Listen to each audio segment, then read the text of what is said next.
right, I'm gonna read the script. If somebody notices someone else in the waiting room, let me know, but I'm gonna do the script first and we'll talk to them after. I'm Brian Murphy, Chair of the Land Steward Committee, and call this meeting of the Land Steward Committee to order. Stand by, Brian. I'm not sure you're recording. It says it's recording. Yeah, it's recording. Okay, I missed the message.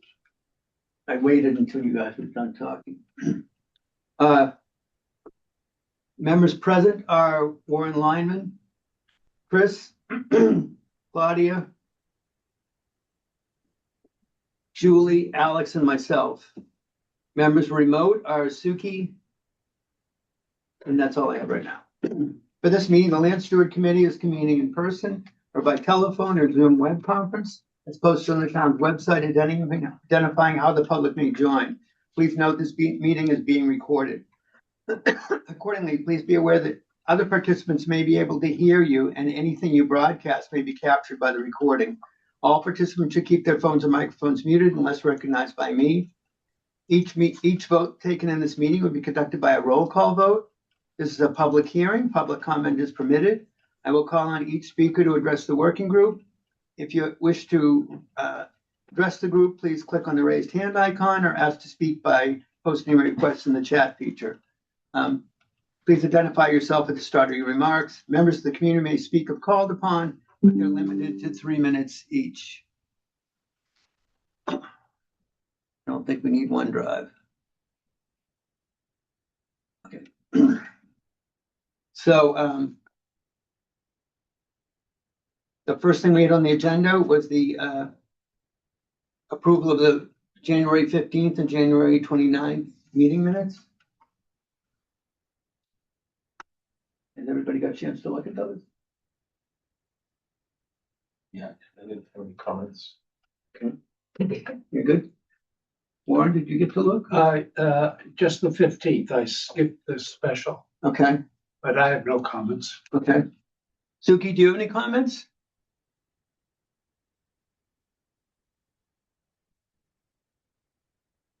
I guess not. So can I ask for a motion to, I guess we could approve them both at once. I can only vote on the 15th, I Okay. think. So Yeah, can I it's get a probably motion to? better to approve them separately. Okay. Yeah. Because some people weren't at some meetings.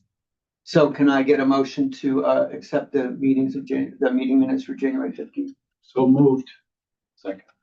So moved by Warren, seconded by Chris. I'll take a roll call vote. Suki, you back? Aye. Warren, Aye. Julie, Aye. Alex, Stan, I wasn't present. Chris, Aye. Claudia, and the chair votes aye. The motion passes. So can I get a motion for the meeting minutes of January 29th So to accept them? Moved by Chris, seconded by, need somebody I to stay second up. them. okay, by Julie. I'll take a roll call vote. Suki, Aye. Warren, Abstain. Julie, Aye. and Stan. Chris, Claudia, Aye. chair votes aye, and the motion passes. The next thing we have on the agenda is public comment. If there's some special public comment somebody wants to make before we get into the meeting.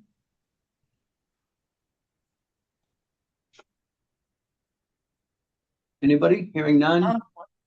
Go ahead. Nope. No? Okay. I'd like to say something, if I could. Sure. I would just like to note the passing of one of our great farmers, Dick Showett, who took wonderful care of Fox Hill. I noticed in the paper that he had passed away, and he was always a neat guy to talk with about Fox Hill. So I just wanted to note his passing. He was a farmer of ours for many years. Thank you, Sylvia. All right, I'm going to move on to the Boy Scout permit, which too much paperwork, so I don't have it quite in perfect order. So give me a second. Are you skipping item 3? No, that item 3 is the land use permit for the Boy Scouts. Oh, no, I got Oh, well, actually, item 3 is approval of funding for the Woodward surveyed site plan. Yeah, we have different agendas. This is off, I pulled it straight off the, Okay, off the, I printed what I gave them. okay, So, well, all right, so can I? They're choose- right. They're right. It is the Woodward site plan bill. Okay. So approval. of funding. we're being asked, I don't have a copy of it, we're asked to pay $3,500 for the purpose of Stampson Canary finishing the site plan, with changes that were suggested mostly by Trails. I'm not totally sure that this bill should just be on us. It's something that was supposed to be handled at the time of the purchase, in this case, it was a gift. And from what I read on other properties, that the expense of that is usually covered by the grantor. The person who sells it. Yes. So Um, can you just Sure. restate what LSC is being asked to do? We're being asked to pay an additional $3,500 to Stampson McNary for the For? purposes of completing a site plan, replacing some stakes that were inadvertently ripped up by somebody, some property markers. The $3,500 does not cover if we want more stone bounds, but it gives us a real plan for lot 4 open space, which we need, or the town needs, or CCF needs to be able to do a conservation restriction. So I really don't know that it should be our money. Yeah, who asked for the work? Mostly Steve Tobin. So I'm curious, and maybe nobody here knows the answer, but there was a commitment to put in the stone markers all the way around, right? When the property was purchased, they finally went in, Stamsky put them in and had a drawing showing the location of all those stone markers. That's correct. And it's a Stamsky drawing. What in addition to that would be needed? I don't have on the it in site front of me. There's, you could probably look in the packet, but there are a number of things that are needed for the CR. So one example is on Norm Adrian's property, or now the Roberts property. There are utilities that run under the right of way to have, I guess, power closer to the stone wall or closer to the Woodward property. And it was felt that that encroachment needs to be noted now on a plan. There's Also, the original plan didn't actually show the right of way, right, didn't show the right of way either. and that definitely needs to be on the plan. That's in the registry of deeds, right? Someone Yeah, found that. but there's no, it's by the old oak tree kind of. You can go around the tree and, It's scary. okay. But, who paid? We paid half of that, and I don't know who Steve was representing, either Trails or CCF paid half of that. Well, that was for Shane's on. Oh. So for the record, Shane has joined us at 7:13. So anyway, I don't have the document in front of me. We paid for the extra survey to get to the street. Right? That's what we paid for, because the stone markers are already there. And they put a nail in the street for us. Correct. Yeah. But there's a list of, I'm gonna say 10 things. Oh. And There in was a meeting that you and I attended, and as a result of which the town ordered Yes, the completion of the survey. I'm just sorry, I mean, So, Somebody's gotta pay for it, but I don't know why it came to us. uh, so we don't have to pay for it, or we could say, I don't know, can we say we'll pay for it if nobody else will, or maybe that's. Well, just like clarification. Yeah, Who asked that this be put on the agenda? Megan handed it to us. I think. I guess because I asked her I kept bugging her for the quote because Gronada kept saying, what am I leasing? And we'd say, I don't know, because we don't have a plan. So now we have the plan. Do we have the plans? Or Well, we have the possibility, we have the potential to get the plan. I personally wouldn't offer to pay the whole thing, but as a counter offer, to have it prorated amongst the various committees that are a part of the purchasing process and prorated, I love this, in proportion to the total budget of each committee. Okay? Not the number of members on each committee? No, but it's better if we use the total budget, including staff budget. Okay. Um, Of the entire town hall? But that puts it, We're on a roll. squarely in the select boards. you said there was a document on the, Maybe not on this, there's nothing in it. maybe it's not. Want me to share it? I have it. Yeah, that'd be great. Okay. Make it in the packet. I don't think it's in the packet. Now, let me find it.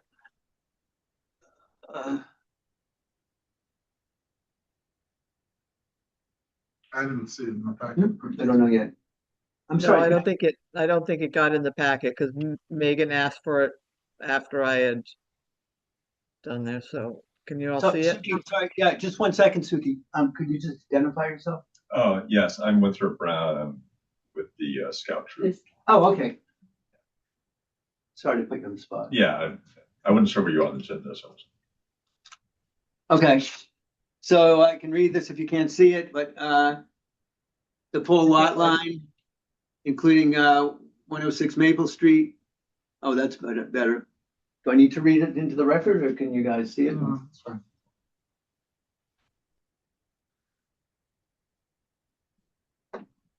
Can you scroll up a little? I think there's an 11, unless I'm wrong.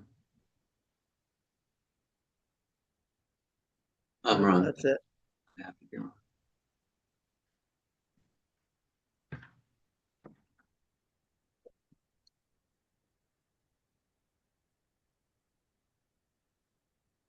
Oh, I'm gonna give you the whole tray. Man, that's too I bad. just figured it out. I'd rather restrict myself.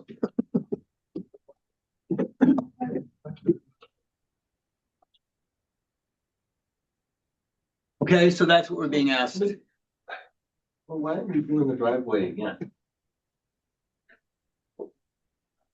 Don't understand why, Because if we got something staked out, we see where it is. I mean, the stakes are all gone. yeah, but they're temporary to begin with. What is their purpose? The Mhm. cart path is still not shown on the plan. We need the cart path.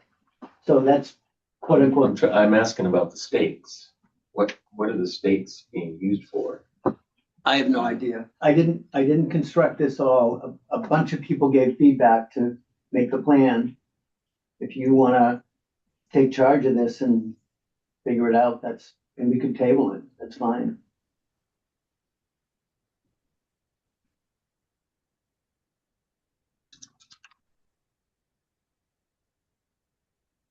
I don't think we should be asked to be the deciding authority on the allocation of this. Is this request coming from CCF? Or just It came to us from Megan. Megan? Or you have some, the request to pay. So Content of the plan. Yeah, with the request to pay. Well, they It don't looks like, have it. there is a letter. That's, Who did the letter come from? Looks like it came from Sam McNary. Oh, this is a quote from them. Right. Which we've been asking for since November.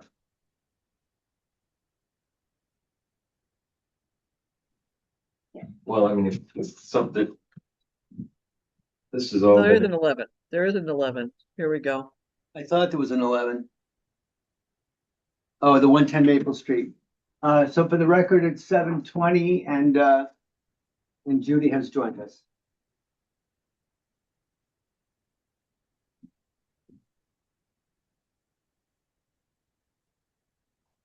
Realistically, No, I don't see any problem with. It's gotta come out of the budget somewhere.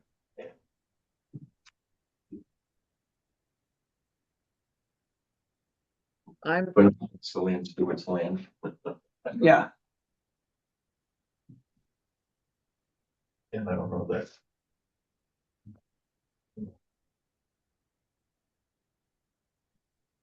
Delaying it's gonna do anything. no, I right, think, I sort of think let's get it paid for. yeah, do we have the money?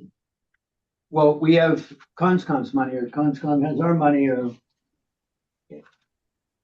We can run a deficit.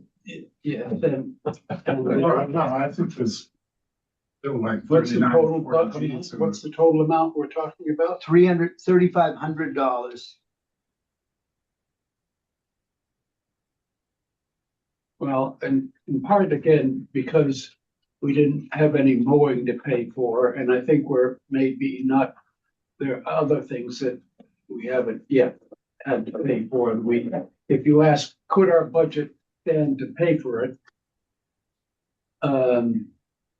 I'd say possibly yes, but I'd have to check everything, but Brian is right, we are really considered one with the Conservation Commission, so it's coming out of the joint Conscom LSC budget, the way town computers and town thinking works. As far as the computers that run the budget stuff at town hall, we are a part of the Conscom budget, period. So if we find ourselves running short later in the year, it's up to us to work with Conscom to get the money we need. So the answer is yes, but we Well, might, Couldn't figure out why my scroll bar didn't work. I was gonna suggest, He's in control. so the answer is yes, but in the short run, but not, We don't know what the long run. But we don't. Yeah. can we recommend to Conscom that they pay the, We can do that on Thursday. we vote that right now. So would the motion be to approve the quote, but then ask Conscom to pay for it? We're out of it's out of it's the one budget. I think our recommendation is that we approve the funds. it has to get done. Is that a motion? I move that we recommend Conscom pay this bill. I second that. Okay. Those moved by Claudia, seconded by Julie. Well, What- So- is that to ask for us tonight, or is it ask for us to approve funding? We just did. To approve the quote, maybe. No, we just approved to. Conscom. Yes, We are, that's what I. Right, I mean, I thought we've approved budget items before. So, So, it's, let's see, Megan actually asked me the email says, approval of funds for the Stamsky and McNary's proposal to provide a surveyed site plan for Woodward Conservation Parcel. That's what she's asking, approval of funds for the Stamsky and McNary proposal. And Sue also has her hand raised, so in case you haven't seen it. I have seen it, but I wasn't sure. Okay. Chris, do you have more to debate? um, I don't know why we would take, public comment debate in the middle of a vote, but Sue, go ahead. Not a debate at all, just giving you some information. Can you hear me okay? Yep. Yeah, so I'm not sure if there's anyone that would call back Stamsy McNary and give a little pushback on this cost. I mean, they did all of the Adrian's work, they did all of our work at 110. So when they're referring to all these plans, it seems that's all on their computer already. I just offer that up. I don't know if that's a choice for you guys to give them a call and say this is a little bit high. That's good input. Thank you. So I think since Conscom wants to have more control over LSC, so I think maybe we should just make a recommendation and throw it back at them. And along with Sue's information, that they have a lot of this from other studies. And they can decide, they want to have more active role in what we do. Here's their chance. Your motion consistent with that, Claudia? So my motion was that we recommend that we recommend to Conscom that they pay this bill. Yeah, so that's consistent, I think, with what Sylvan said. Passive aggressive, Well, I think. We've approved funds for other things. okay, do you want to make a different motion? I wouldn't do that. I would have to amend the motion. You can withdraw the motion. I can with, yeah. I don't know. I'll withdraw the motion and you take a stab. Is it truly we want to get this done? I just don't know. I guess there's a lot of confusion on the budget right now. Is that the sense of the committee? But beyond that, I mean, there I can pick on a couple items, but I said town hall thinks of Conscom and LSC budget as one thing for the computer to follow and to if a bill is paid, it'll come out of that one budget. And I don't think it would necessarily be attributed to Conscom or LSC. In their budget, it's just one budget, and it'll appear as a line item in the total budget.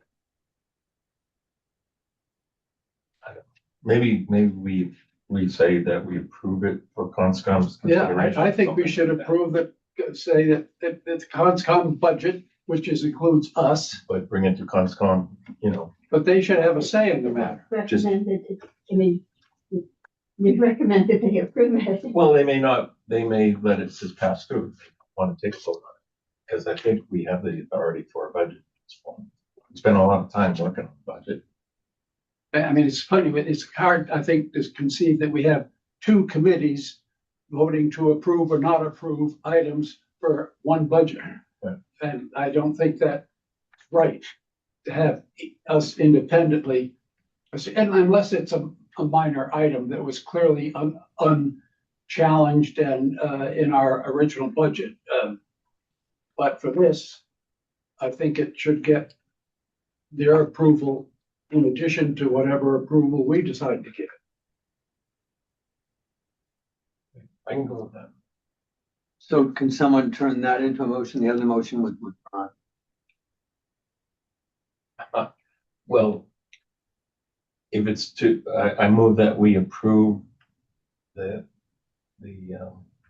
spending proposal on the table and that we inform Conscom of our approval That's clear. for their consideration. Yeah, I would prefer that LSC approves of the proposal contingent upon Conscom's Funding. approval and funding. So is it still your motion and he just gave you the words, or? That's fine. It makes it contingent, and I like that because it means we both have to agree. Okay. So if it's Warren's motion, can I get a second? I'll second So it's seconded by Chris. Take a roll call vote. Suki? Aye. Judy? Aye. Warren? I, Julie? Aye. Alex? Aye. Aye. Aye. And the chair votes So aye. Shane, Oh, gotta do Shane, I'm Shane. sorry. I'm sorry, Shane. You want me to vote? Please. Oh, okay.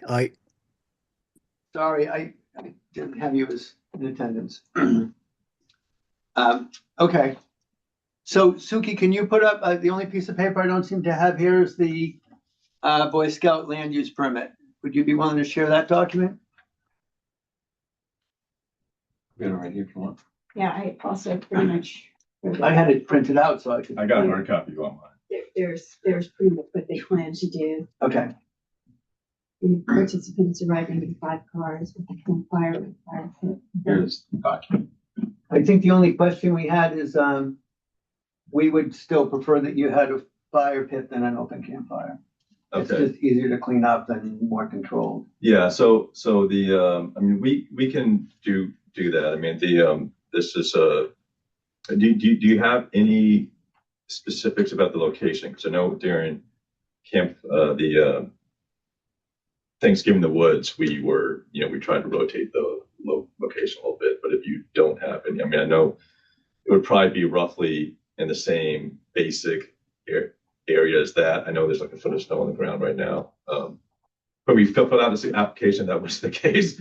But I think so we will likely have to, assuming it doesn't all go away in the next 12 days. Probably not. We would have to dig out some snow. Yeah. So. But you would if you made a fire on the ground too. Yeah. And even a bigger one, probably. Yeah. So that's so you want a fire pit, like a cylindrical. Yeah, like a solo thing or whatever. I mean, that's just one. Okay. I assume you guys have one because you used one before. We've used it. Yeah, the troop doesn't have one, but we have access to some. And we've done that when we've done it at Foss Farm. Because I know at Foss Farm, we don't do the open fire. Of when you can borrow. I think so yeah, so if that's the decision. So yeah, I had a little background on why we're doing this, but you don't care about that. Well, you can tell us if you Well, want to swear. so this, just so you know, this is February 20th? 22nd. 22nd is Founders Day, which is the day to commemorate the founding of the Scouts. It's basically the birthday of Roger Baden Powell. And there's some sort of ceremonial stuff that goes along with the campfire that's in relates to that. So this is not something we're just going to do all the time. It's something that we're just going to do. We're trying to make this into potentially a annual type of event. And so we were hoping to have sort of a campfire for that. So will you be able to clean it all up after, I guess is the question. Yeah. So when we given the time of year, we would bring our own firewood, and we would just bring enough, I think, that we would actually burn. And if it's in a fire pit, we would contain everything within that. I mean, in the past, when we had the open campfires, we would, try to clean up and put everything back the way it was. Would be like if we had to get some stones, but we would try to put those back. I was more worried about charcoal. But what do you do about the leftover embers and stuff? We can clean that up, but if it's in the fire pit, it would be we would try to keep. We would try to take. But I mean, if you use your open fire, what would you do about cleanup? Well, we would, if there's any embers, we would probably spread that around if it's just a small amount. But if it's a big amount, like if there's unburnt wood that we brought in, we would take that back. Okay, I mean, I think that's the concern for everybody. Yeah, so I mean, you're concerned about like if there's some ash from the fire, you'd want us to clean that all up and sort of take that back. Yeah, sort of leave no trace or very little. Yeah, trace, but we not some we burnt did ends it. of logs, you know. kicked to the- Yeah, we did definitely burnt ends of logs and something like that. We would any sort of appreciable debris we would take with us. So does anybody have any problem or any concerns, any discussion? What is the final decision? Yeah, do we want to let him make an open pit fire? No, okay. But you will get a permit. We would contact the fire. So So we're talking about the fire, whether we do a fire pit or an open fire, right, so the fire pit. So in your opinion, is fire pit? Well, you haven't asked for the vote yet. I'm just, no, but I'm yeah, gonna ask people. the scout. So Amanda Kearns, the scout master, and she was really hoping to have something like an open fire, just because the fire pits tend to be. It would be, well, not a big fire, but it's the fire pits are kind of small. Pinky, yeah. Yeah. So we would definitely prefer to have an open fire, and we can do any sort of, we're happy to take whatever precautions and do whatever cleanup you require. And also the specific location is not something we're stuck on. So there's a preferred location that you guys have. So can I poll people about whether there are concerns of a fire pit versus an open fire? I mean, it's, on one hand, if it was July, it's certainly a lot more risk. There is probably still going to be snow on the ground. Yeah. But the question is, I guess, what mess might be left? So do you have an opinion? I'm just going to go around the room. This time of year, and I'm open to either one. I would accept either one. Okay, Julie? I honestly don't like to have any fires at all, but just what Warren said, since there's so much snow, I can't imagine that it would spread. But it would have to be out in the open and not near trees. Yeah. I'm good with it. I don't have a preference. I think Boy Scouts can't do an open fire. That's what And this is a daytime event. It's not going to be overnight, anything like that. Claudia, do you have an opinion? I don't. I understand why you would want to have enough circumference for people to. Yeah, because Get around. there'll be a scout troop, and it's nice to be able to have enough area to everyone to partake. But could you just clarify where it's going to be? So it would be a similar case where we did for Thanksgiving in the Woods, the way this application is written here, which is the towel field in the southeast corner of the field. There's woods, but there are sections where the woods are sort of spaced enough apart. So we weren't planning to have it out in the field. I mean, it was planned to be sort of in the trees, but there are sections there where there are spaces, like we camp there. There's like big, so we would pick a spot that was not right next to a lot of trees. But if you guys prefer in the field, you can do in the field. As long as it's away from trees. Yeah. Okay, but I need to finish the poll. Shane, do you have an opinion on this? Either one is fine with me. Okay, Suki? Either one also, and I'm sort of towards the real campfire.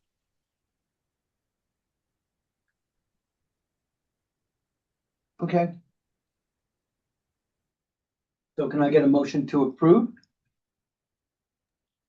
this permit based on an open campfire? It's just not going to be under tree canopy. It'll be in a more open space. So move. Second.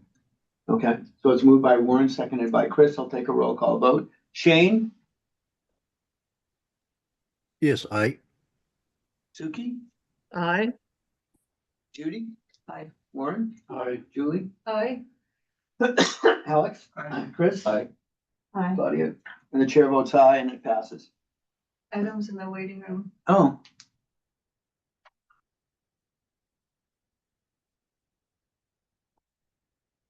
So it's 7:40 and Adam has joined.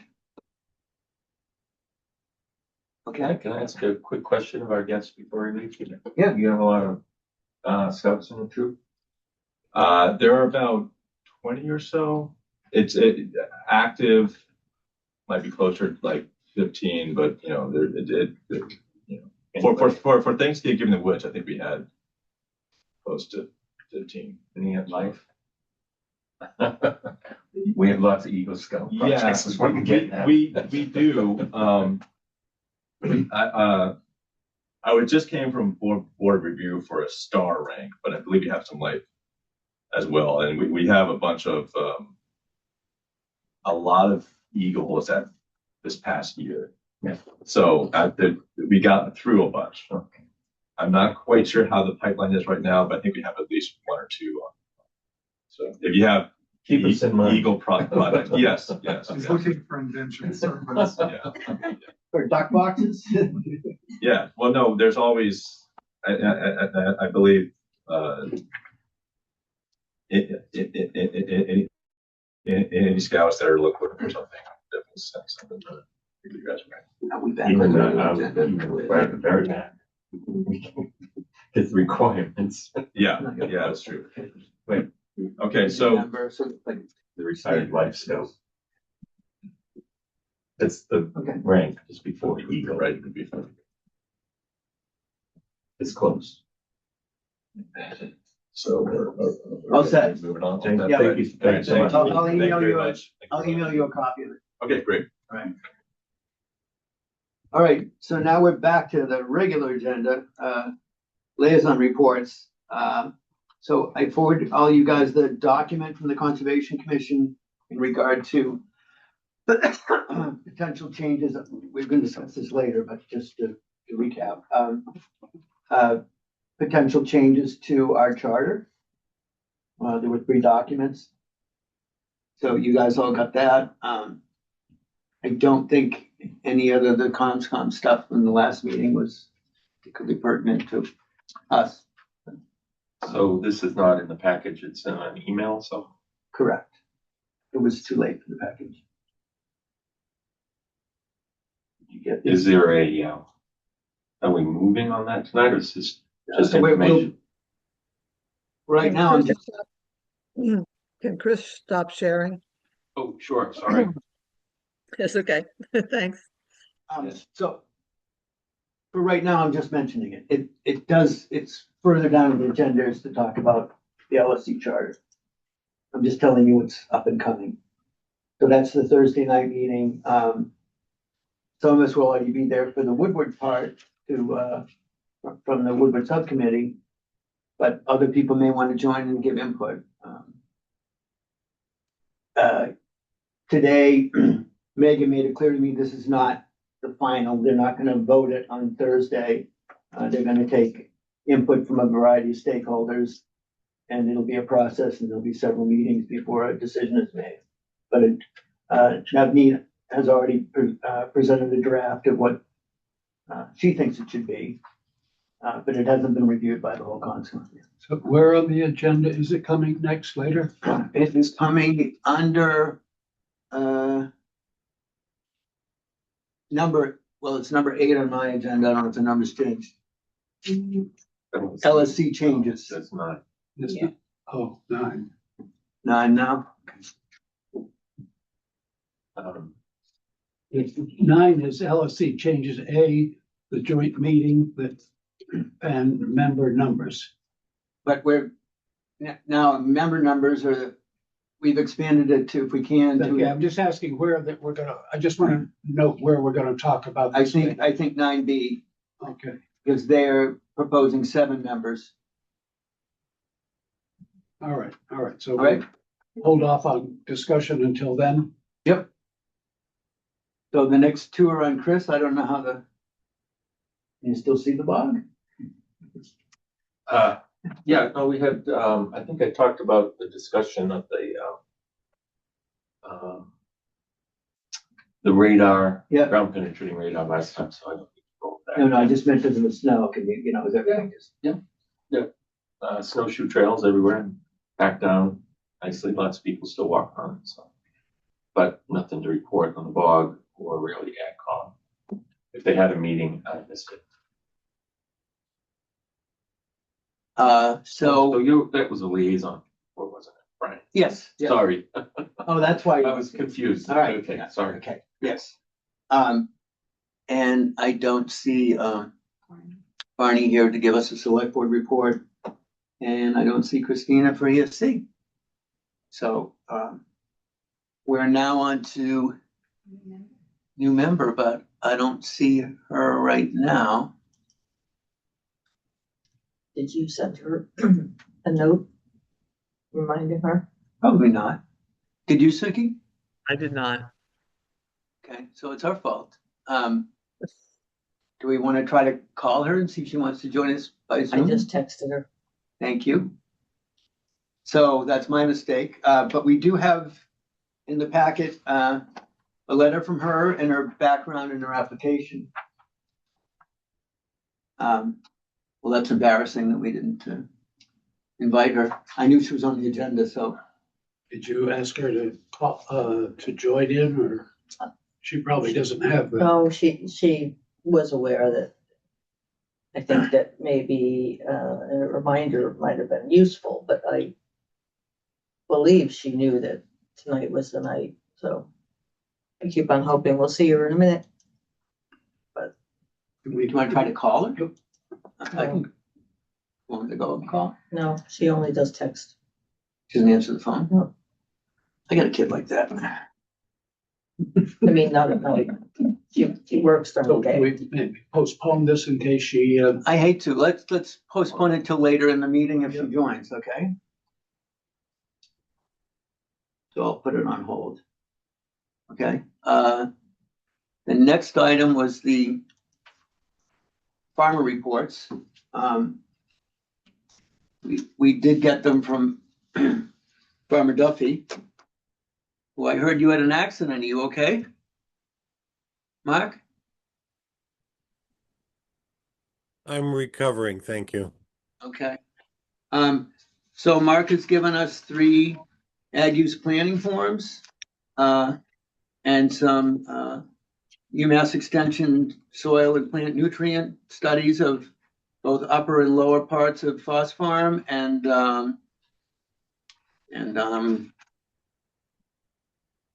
somewhere. I think Hutchins and I know they were labeled. Oh, Robbins, Hutchins, and Upper and Lower Foss Farm. As well, we have this land use planning form. And my only question mark, which you probably expect, is your crop at plant is corn silage, but you haven't made any comment as to whether the corn seed that you're going to use is treated or not treated. Brian, my records reflect everything that I applied and am asking to apply. So I guess there's maybe a semantic difference of whether you're applying something or something is already on the seed. So my question is, are you using seed that's treated with neonics?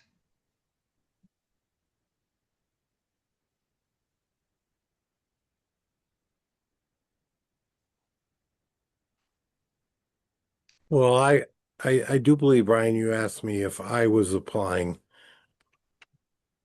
To tell you the truth is I use seed that's approved for use in Massachusetts. There's various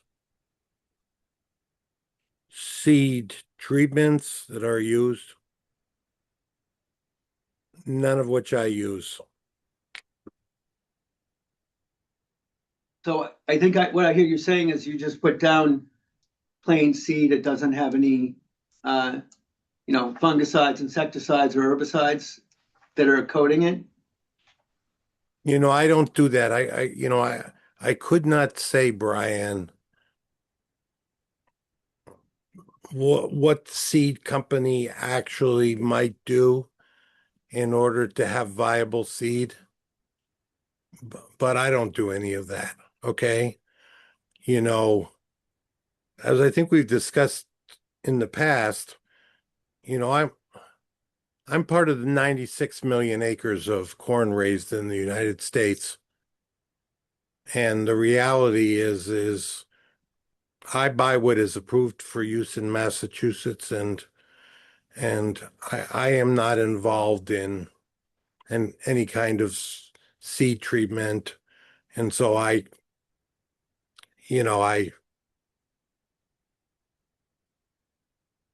so that's really where I am. I, You with know, all I, due respect, I don't think you're really answering the question. I understand you're not the one treating the seed, but you're the one purchasing the seed. So I don't know, maybe Warren, you could help me out Well, here. Mark, and for everybody here, I look at this as obfuscation.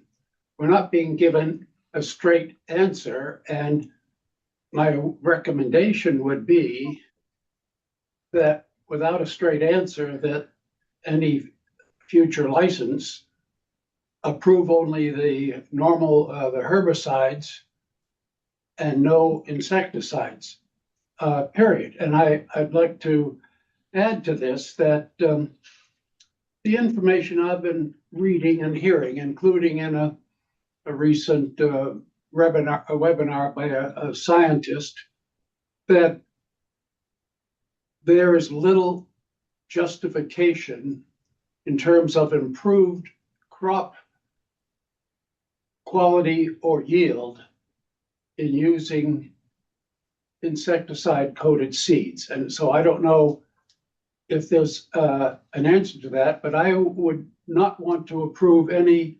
insecticides unless Mark could show us from his own crop yield data that he had a significant benefit that accrued from such insecticide use.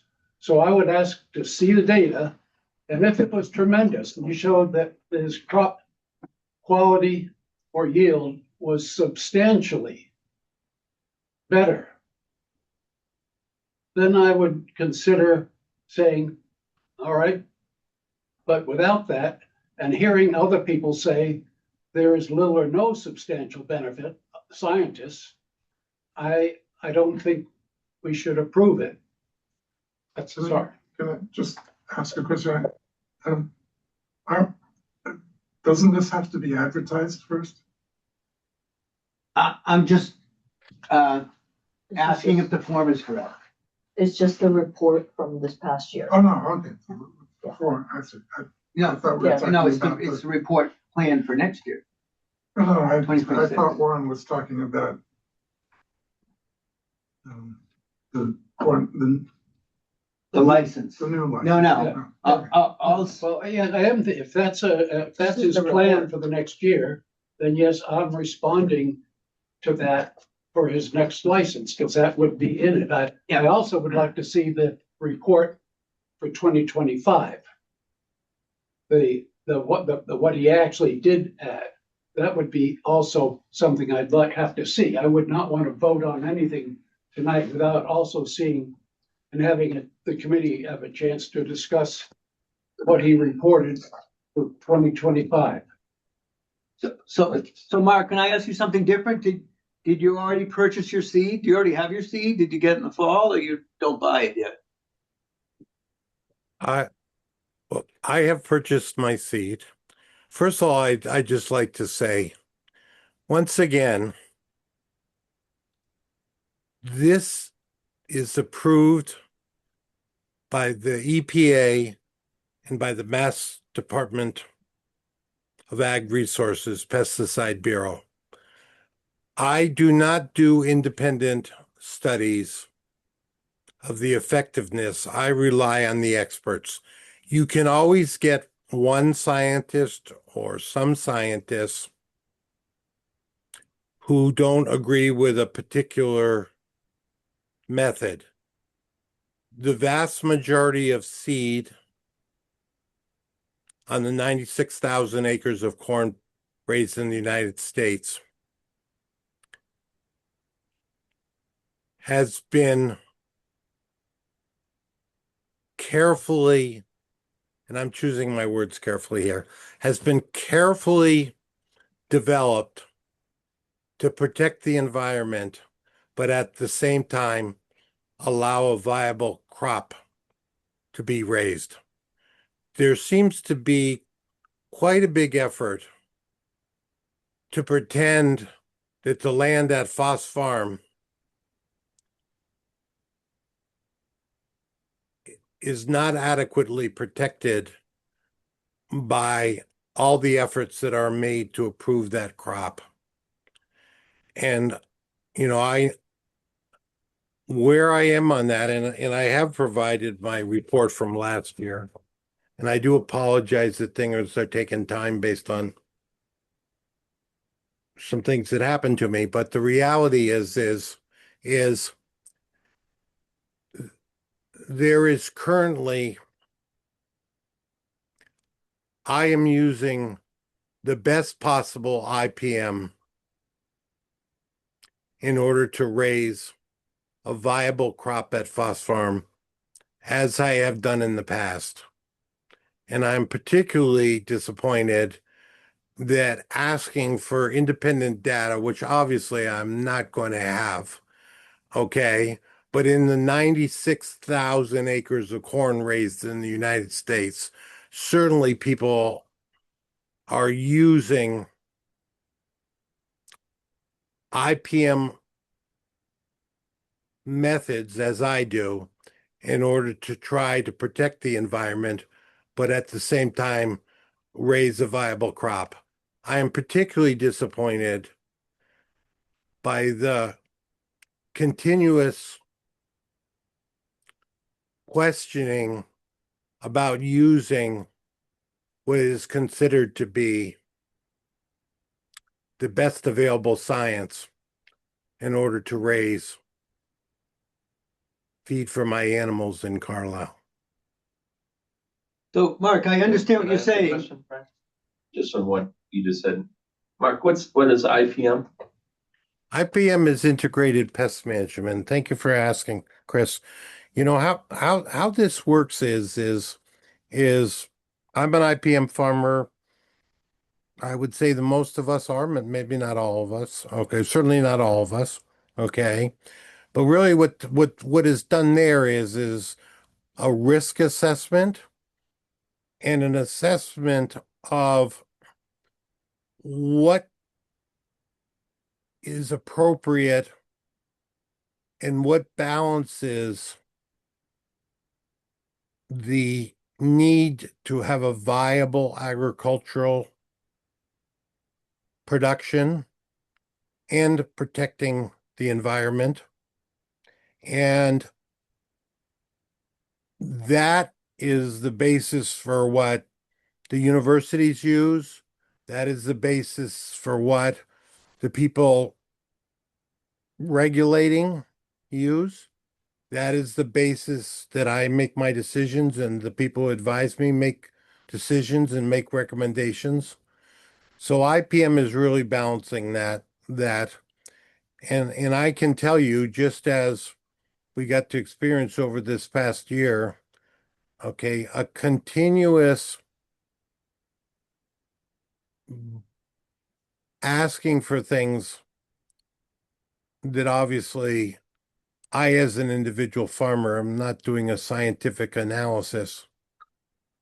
But the reality is the industry of feeding people in America is very much focused on doing a scientific analysis and using one person's opinion to discount what is approved in Massachusetts is very disappointing to me. So Mark, I just have to say again, I'm not questioning what you're using.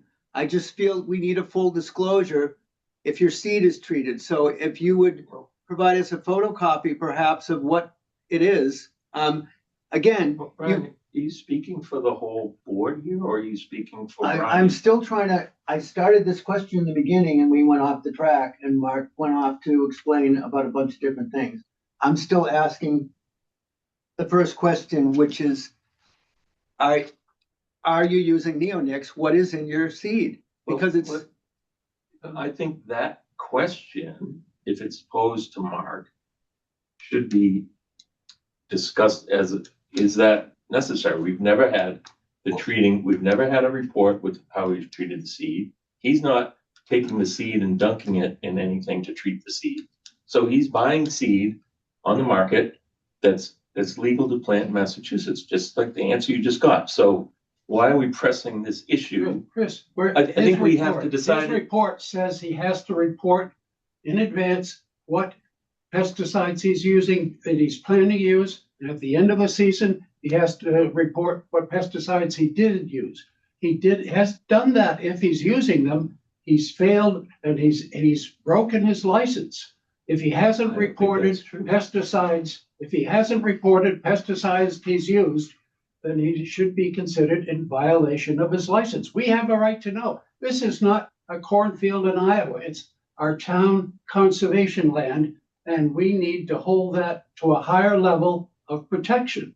And quite honestly, the EPA's rules, which he cites as being protective, if you read my report, it's not protective. There are too many inadequacies in the EPA's or FIFRA's rule to be able to claim that it provides adequate protection for both the environment and the wildlife on our conservation land. I need somebody to show me, and he doesn't have to do the studies. All the information he might need is available on the web. And he has the Agricultural Commission to help him find it. And I would like to see him give us a report using available information on the web that shows that the pesticides he's using will not substantially harm any of the wildlife on our conservation lands or the environment. When I say the environment, I mean soils and the groundwater primarily. Air, I'm less concerned with. I need somebody to show us that it will be safe and protective of our conservation land. And the EPA rules are not sufficient enough. I'm not going to give him that. We need more evidence, and it's available. All he has to do is get somebody at a computer and find it. And these days, with the powerful search engines that are available, you can find anything out there. You can find it. So my hand's up. I'm not sure if anyone could see, but I know I'm going to get to you, but I just want to finish with Chris if I can. My initial question, which still hasn't been answered, we tell them to tell us what products they're using. He's not using it. Monsanto or whoever he bought corn seed from, it's in the corn seed.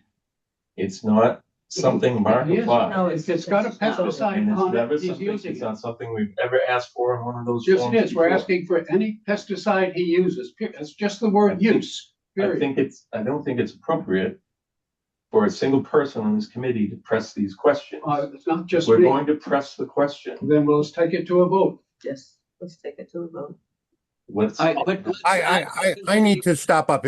Warren, you're accusing me of stuff that is not true. You're accusing me of lying. That is not acceptable. I am not lying, Warren. I am not lying. So I would appreciate it if you stopped accusing me of lying. I have 38 years here.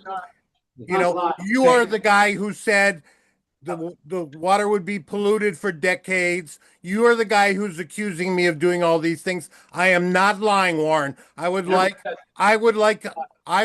apology. Sorry, you're lying. Wait, please, we got to keep in order. All right. I'm going to switch to Adam, but Mark, all I'm saying is this form asks what's used. And however that pesticide ends up there, whether it's on the corn or it's sprayed, that's all I'm asking. I'm not making any judgment about it. I'm just trying to find out what you're using. But anyway, I'll stop. Adam, you have something to say. Yeah, I'm so tired of this questioning back and forth, I guess, overall. And I guess to the committee, I'd really, I'd really love to better understand if someone could explain the logic for the questioning, or at least like on whose authority are we asking questions that to me seem like they're outside of the bounds of what's required or what is part of the process. Because when I hear statements like I need or I want to see this, that again, this isn't a committee of 7 individuals and what we all want.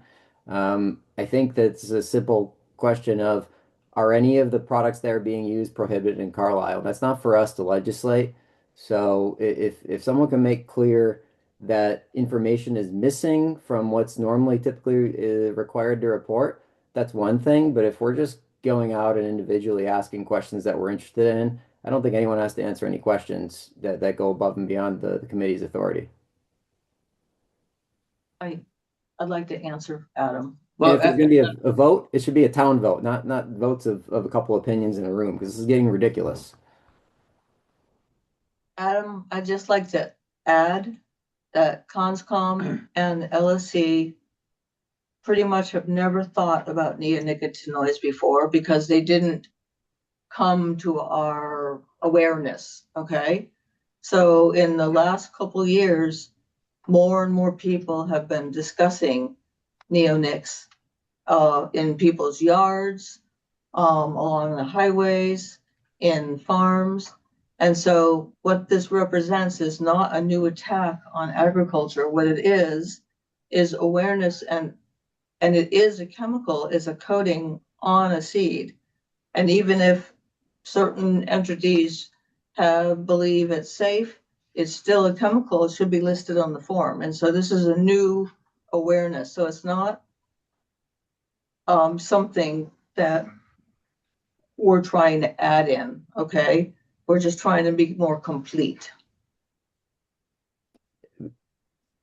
I understand that maybe there's new thinking, but it sure seems like this is something that's rather arbitrary. And if we want to engage the community in a discussion about this to further understand, is this something that we should begin to incorporate into our process and the process of giving or evaluating licenses? That's one thing. I'm all in support of having that discussion. I don't think it's on us to autonomously give ourselves authority to become the judge, jury, and anything beyond that. Right. And I also believe, and I can't speak for anybody else here at the table, that we're just looking for it to be on the form, okay? It's not to make a decision for this coming year. It's to be aware of what's involved. And so it gives us information for the future. Mm-hmm.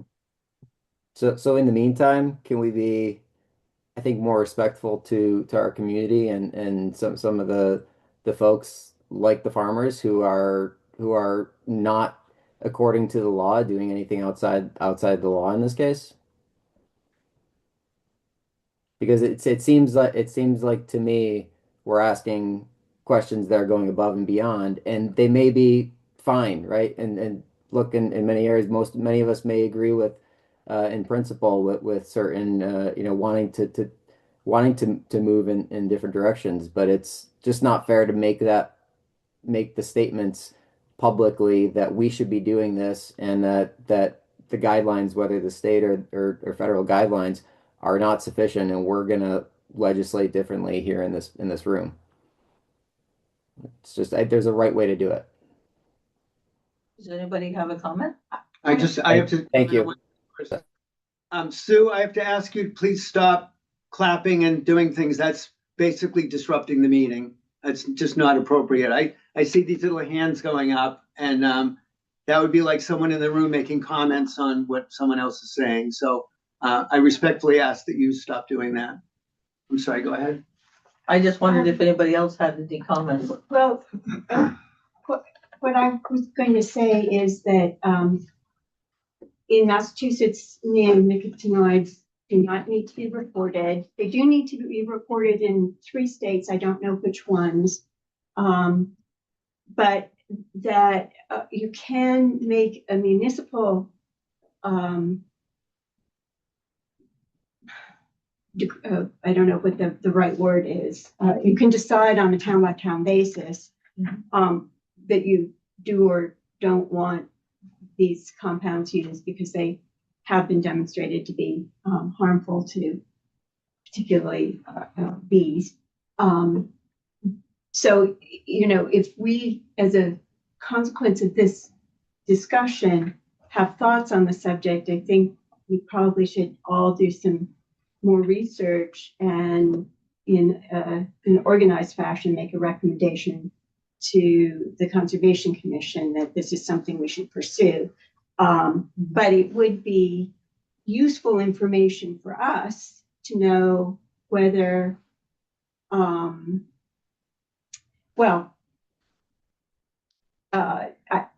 I personally don't know whether these are compounds that people use in their gardens. I just don't know enough about them. Does anybody? I've done a little research on it, and the state of Massachusetts is working on neonicotinoids, from what I read, and I can't swear to it, but I don't think residents are allowed to use them anymore. But they're buying plants at Home Depot that have been treated, and people have no idea.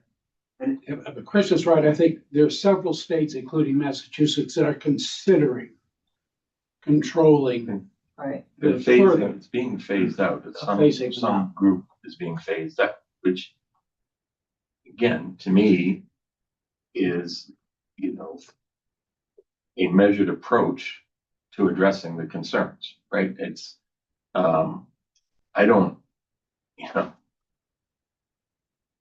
I don't want to get into whether the EPA is right or wrong, but Well, there are environmental body as well as the state. And again, we're putting ourselves above the professionals who study this stuff. All due respect, Warren. Yeah. If your paper was, you know, peer reviewed and published in a journal, I'd have more authority to it. But welcome anybody to prove me wrong. But it's not a question of proving you wrong. It's using. Okay. Well, the other thing people that's... forget is we took an oath to manage and protect I didn't exactly say it in these words, but we took an oath when we joined the committee to essentially protect our conservation land. And that's what, for me, number one is. We have to decide what we need to do to protect our conservation land from a lot of things, including toxic chemicals. We can't rely on somebody else. I mean, the word trust is misused. The right word is trust but verify, or due diligence. We have to do due diligence or trust but verify. Using the word trust alone, I trust the EPA. If you know what's going on in the EPA today, you would never trust them the way things are happening when they're about to remove any necessary, you know, for the EPA to consider global warming. They're cutting back on this. And if you think there was no politics going on when they were developing the pesticide regulations, you're wrong. I lived through those days. There were people heading up the EPA that was just as bad as the ones today. So we have to do due diligence. We have to decide what is right for our conservation lands ourselves. And that's going to require educating ourselves. We cannot rely upon other people, you know, especially federal government work, which is designed for commercial farming on commercial lands. Okay, so I hate to cut you off, but we're spending so much time on this. There's several. This was only the farmer giving us his annual reports and talking about his corn license. So there can be a whole neonic discussion. And my point was just the form should be accurate. And if the seed's treated, we just need to know. We don't make it. I don't have that as a judgment. It's just we need to know what's going on. I have a suggestion. Yeah. I don't know if Marcus would be okay with you, but all we need is the label from the seeds. Okay, because that answers basically the necessary requirement of having the form filled out, and then you're done for the year. Cause I figured you bought your corn last fall. No one's Yeah, gonna we're not tell you gonna you can't use your corn. Yeah, exactly. We just wanna know what's in it. I'm really beginning to regret asking Suki to put this on the agenda. Okay, All I wanted to do here was to get the process started for renewals. well, we definitely got a few things going. Right. All right, so I don't think we need to vote on anything or, Well, if we're not accepting the reports, which I don't think we've ever voted on before, Mark's fulfilled his requirements in his license. If he's filled the forms out the same way he's filled out his form If they're for not the accurate, last 35 years. No, one, if they're not accurate, they're not accepted. but, What are you but talking we're not about? issuing a corn license tonight anyway. We're just talking about it. The corn license actually is to be advertised. Mark's actually the only applicant and he gets the corn license. So, The debate here is about his filling out his forms. And but not voting. we've started peppering him with questions that haven't been vetted by our committee appropriately, I don't think. So, you know, I I have don't think one person can say you didn't fill out the form right. It's not for us to, it's informational. And that's about it. As long as he's done everything in accordance with the state regulations and his farming license. State license. His license, How- the how license about says the okay, use practices. Carlisle license, not a state okay, license.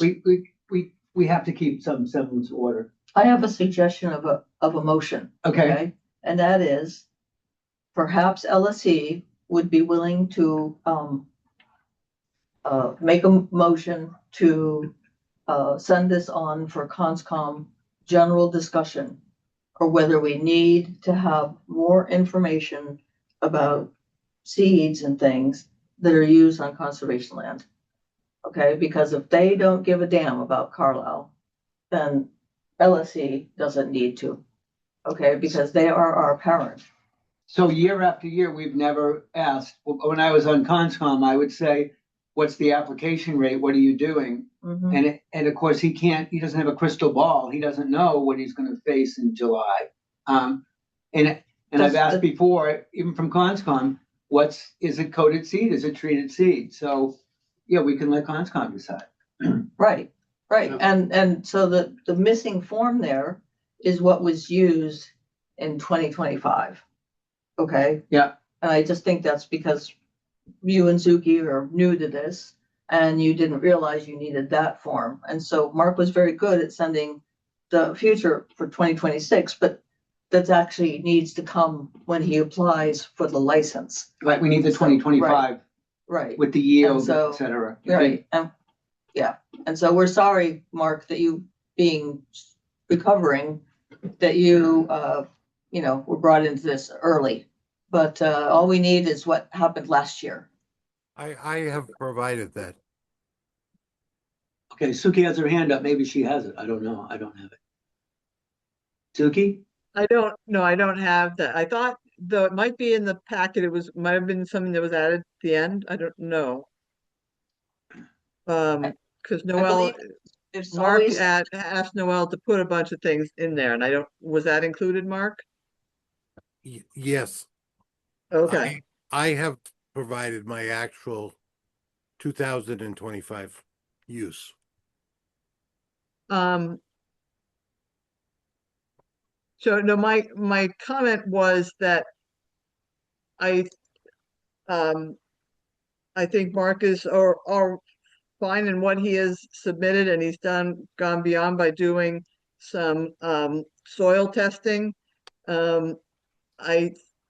I agree with Judy that if we want to know this information for the future, that we educate ourselves and then maybe give a report to Conscom and see what they think.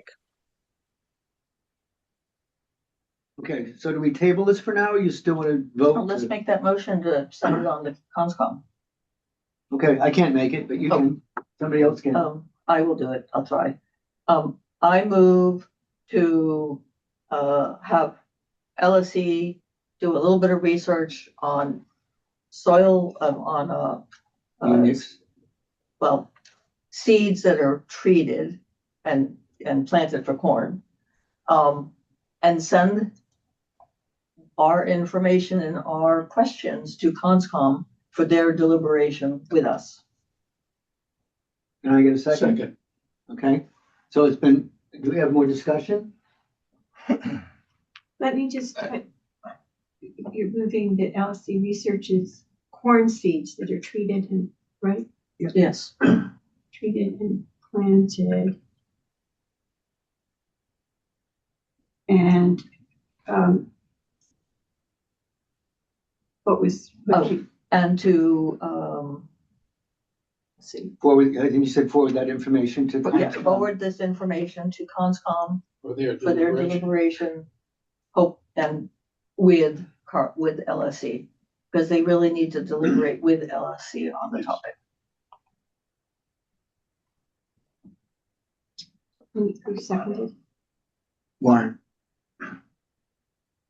So I'm gonna take a roll call vote. We got no discussion. It's up. I asked for discussion, I didn't hear Well, anything. there was, we're repeating the Okay, motion. and I am just gonna mention it's now 8:20 and, you know, it shouldn't be our whole night, but go ahead. And Maddie's in the waiting Spent a room. lot of Oh, time not discussing things.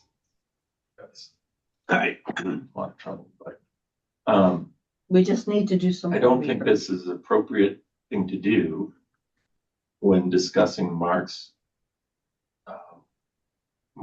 issue. I mean, there's an issue of corn seed that you want to talk about, but I don't think it's appropriate under this.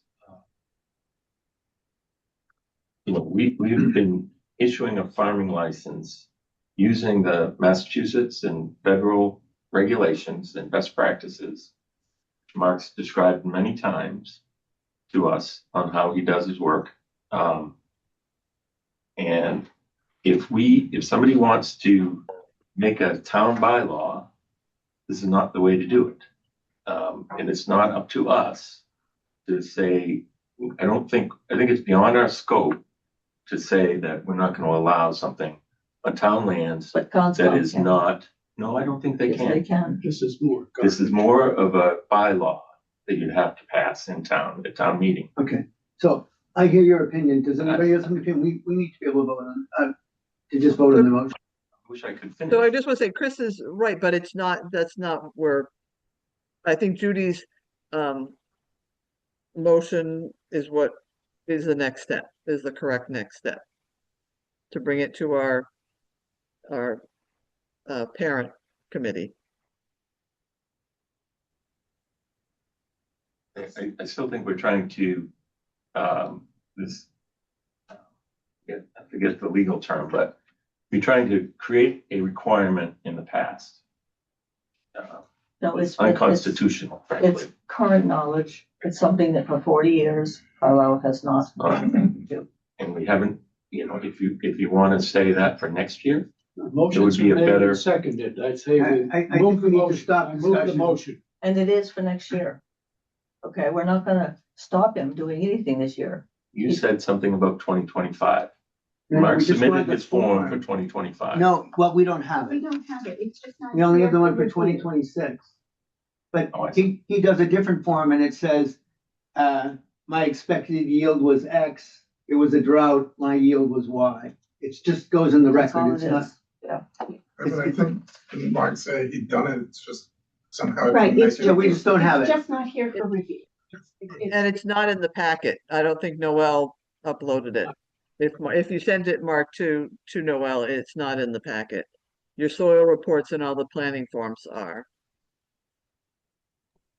Okay, so the motion's been made and seconded. I'm gonna take a roll call vote. Shane, Aye. Suki, Aye. Judy, Aye. Warren, Aye. Julie, Aye. Alex, No, Chris? No, Oh, I'm sorry, I forgot Adam. No. When I, oops. All right. Chris is a no. Aye. Aye. So I'm sorry, the tally is 4 no's. Did you vote? Three no's. I did. I voted aye. No, Three oh, no's. 3 no's. Okay. So the motion passes, but it's not unanimous. Okay. Can we get the corn license advertising? What, you want to advertise it now? Is it appropriate to start the advertising process now? Can I ask Sylvia? Can I cheat and ask Sylvia? Yeah, there she is. We usually opened it up Oh, you're muted, Sylvia. last year in February. No, I'm not anymore. So When did you usually advertise that? in January, Oh, so we're late, so we should do it. it's about a 6-week process. You first set when your farmers meeting is going to be, and then you back it up and come up with your legal notice to put in the paper. And of course, they're not publishing next week, so you're going to be delayed by a week at least. And they have their materials is a deadline, and when they provide the materials to the office, and then that deadline is based upon how much time it takes to review it, make sure it's all there, which is just a couple of days. And then it goes out in the packet a week ahead of the meeting so that the people that need to review it have an opportunity to take the time to do a thorough review. So usually we started in January because that's usually the slowest month for filings, January and February. So we're done by the end of February. And it's also a slower time, I think, for the farmers because they're not planting anything and they're not harvesting anything. So that was the reason why the January, February timelines were changed. So that by March, everything was all done. And when, the garden and the soils were right in the right temperature and in dryness, and the farmers could start working on the fields and maybe even turn over the community gardens. So just to be clear on what you said, so we would file it now the week after school vacation in the newspaper, right? Yeah, but it's sort of a package deal. I got a folder in the computer, which Megan has, and it has the standard letter that it's a thank you letter that goes out to all the farmers, thanking them for the work that they've done on conservation land and asking them to provide their land use report form and their land use planning form. And if they need to have, if you need to advertise the license agreement, then that's when it's necessary to put in the legal notice. You didn't, if the license is not up, you don't need to put in a legal notice. But the legal notice, it goes out to anybody that would want to apply for working on a piece of conservation land or farming a piece of conservation land. And there's a document that goes with it that describes all the lands that are available for, in this case, it's corn, I guess, because everything is now on a different schedule. I had everything on a 3-year schedule so that they all happened at the same time. It was very efficient that way. And one legal notice, then every 3 years, you start the process all over. So can I ask another question? Did Conscom, did we have to vote to let you do the advertisement, or can I just go? No, it was, everybody knew that the land, that the license agreement ended in November of the 3rd year. And so you just start all over again and put the ad out, because we can't have a year where there isn't anything going on. And so no, they didn't have to vote to have me put the legal notice in. It's a normal practice that's done every 3 years. So, but now it's yearly, so I can just go to Megan tomorrow and ask her to start the It's process. not yearly. We voted for a 1-year license last year, and we still have to decide the length of term of the license this year. Yeah. But every time you put a legal notice in the paper, it costs the budget money. So that's one of the, and it also takes time, which costs money to do it. And so it's very efficient to have everything the same length of time. Then you don't have to worry about it. Sylvia, And you don't have to pay the difference.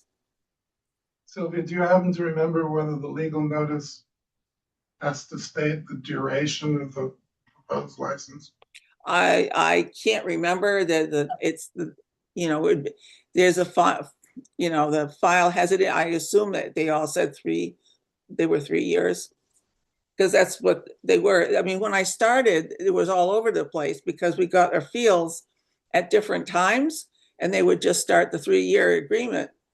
And so I worked to get everything on the same schedule so that. Hear that, loud and clear. Yeah. So I think the confusion is that we thought in a way that tonight with Mark coming was the meeting. Okay, he's the only farmer that needed to meet. Okay. And all the farmers need to meet. You need to meet with all the farmers because the public has the right to know what they've done and are planning to do on the town land. Okay. It's the only one up for renewal. I know, but we still should have got the information from And I didn't think about Clark, whoever else. that without the renewal. So. There's a standard farmers meeting. It was always the funnest meeting of the year to meet all our farmers. And we used to have a lot. Okay, I want to move this along, but thank you, Sylvia. Yeah. So, I'm wondering if you guys want to make a motion to either make a 1 year or a 3 year. Maybe you want to kick the can down or a 1 year on the corn. If that's approved, then I can talk to Megan tomorrow and get the process going. Right. And otherwise, we can't wait till June to tell Mark, you know. I think we can even make a special meeting if we have to. So, but it should be a 1 year because we still have some questions to discuss with Conscom. Okay, so somebody make that motion. Well, so there's gonna be some discussion soon on Thursday. If there's no publication in the Mosquito this week, why don't we just? It's next week. There's no Mosquito on the 20th. Well, you're not gonna make this week anyway. No. So, right. So, why don't we table it until Conscom's meeting? That's fine. And On Thursday? Yeah. I know it sounds But they correct. might say they can't add it to their agenda. Well, Which they is will. some level of risk. They will. Okay, They may choose to do the farming license themselves. supposedly there are not gonna be any changes made to our charter on Thursday. Right. So But we we're know it's still, coming, so I don't think it's appropriate if we have an inkling of what's going to be decided to start making decisions against that. I think we should just stop all of this and go to Maddie. okay. Is that, but you wanted to move it forward, was your idea. I'm just Well, I trying to, know, but we can't. we seem to be hitting a brick wall. No, Again. I think we should take a business as usual attitude so that the ads do get into the next Mosquito. I think if we don't decide to do something, we run the risk of not putting the ads for the license in the next Mosquito, and that is potentially a bad outcome. Well, my last opinion. year, it was the same schedule as this year. That worked fine. So can I propose this and we can, if we took a vote and allowed a 1-year license for next year, and I could advertise it, if that gets changed between now and when we advertise it, then we can overwrite that. Is that, I just was looking for a default to move on. Well, then if you're gonna do the default, it should be up to 3 years. And then you can do anything less than 3 years. But what if you decide, what if Conscom goes, yeah, we all watched that video recently that was put out. Now we've decided to be a little concerned that in the future, we might pay attention to more chemicals. But whether that's true or not, we said it was Conscom that decided it was a 1 year. Yeah, No. it was. No, it wasn't. It was not. No? Yes, Yes, yes, it was. It was Ryan. the first 1 year was the Conscom. It was not constant. It's when you were in our sick. minutes. We voted on 1 year license. No, but the year before was a 1 year license. too. Yes. That was So it's been Conscom 2 1 license. years, which is very annoying to Mark, and we understand why. So we're just trying to get through understanding Last certain year's things. license was 1 year. a decision by the LSC. But the year Conscom. before, But the year before was also a 1 year license, and that was a Conscom decision. we inherited that. We didn't start that. So let's just, Business as usual is, the usual was. what do you want to do 3-year to move on license. so we can get to Maddie? I would hope, I don't know, I'm still looking for input from Alex. Is there something we can do so we make this as a fail safe that we know he at least has another year? I think up to 3 years sounds great. No, Up to because 3 we years. get Up stuck to with 3 the years. chemicals. No, up to, it can be 1 or 2 or 3 years. If we But I can't advertise it, can I? Is Up to that- 3 years. Yes, put in what you want. I mean, yeah. Excuse me. I would recommend you also think about the deadline in which you want people, the farmers, to submit the application. Well, the nice thing is that it just goes on the computer, it goes on the website. Are Yeah, you but talking? you still need to have a deadline as to when they turn it back into the office. Right. Are you talking about the planning form or a different form? No, they fill out the license and submit that along with their planning form and their report form. They fill it out and submit it for each field that they want. And it's up to, in the past, it's always up to the Conservation Commission after a discussion at a meeting with the farmer about what he did do and what he will do, or she, whatever happens to be. And that's when it's signed. Right. We have this stuff. And Megan will be able to do it. Yeah. With you. But do I need an approval to do 1 to 3 years, say between 1 and 3 years? Do I need a vote or can I just do that? We voted on the advertisement last year. I think it's appropriate to vote on the advertisement, submit the advertisement. And because there's controversy here, that we should be clear about what the advertisement says. And I think saying up to 3 years lets us discuss the merits of 1 to 3 year licenses and have a more open discussion about it, while still getting the advertisement in place. So I could support up to 3 years You're gonna have to Have ask an Megan if you appropriate- can do the range. conversation about. Yeah, because up to might mean the farmer assumes that means they can have it for 3 years. If that's No what it assumption. means. It's up to 3 years. You're leaving it open as a range. Okay, a range would be between 1 and 3 years. Up to, Yeah. Between 1 and 3 years, I'm fine. Between Okay. 1 and 3 years, yeah. I think it's semantics, but that's. I know, but I just don't want to have it wrong. Yep. Right, so Chris is recommending that we have a vote on that like we did last Yeah, year. move that we have Megan submit the advertisement for corn license for the Carlisle corn, the lands that are up for renewal for from 1 to 3 years. Yes. Second, All right, so it was moved by Chris, seconded by Alex. I'll take a roll call vote. Adam, because I keep forgetting you. Yes.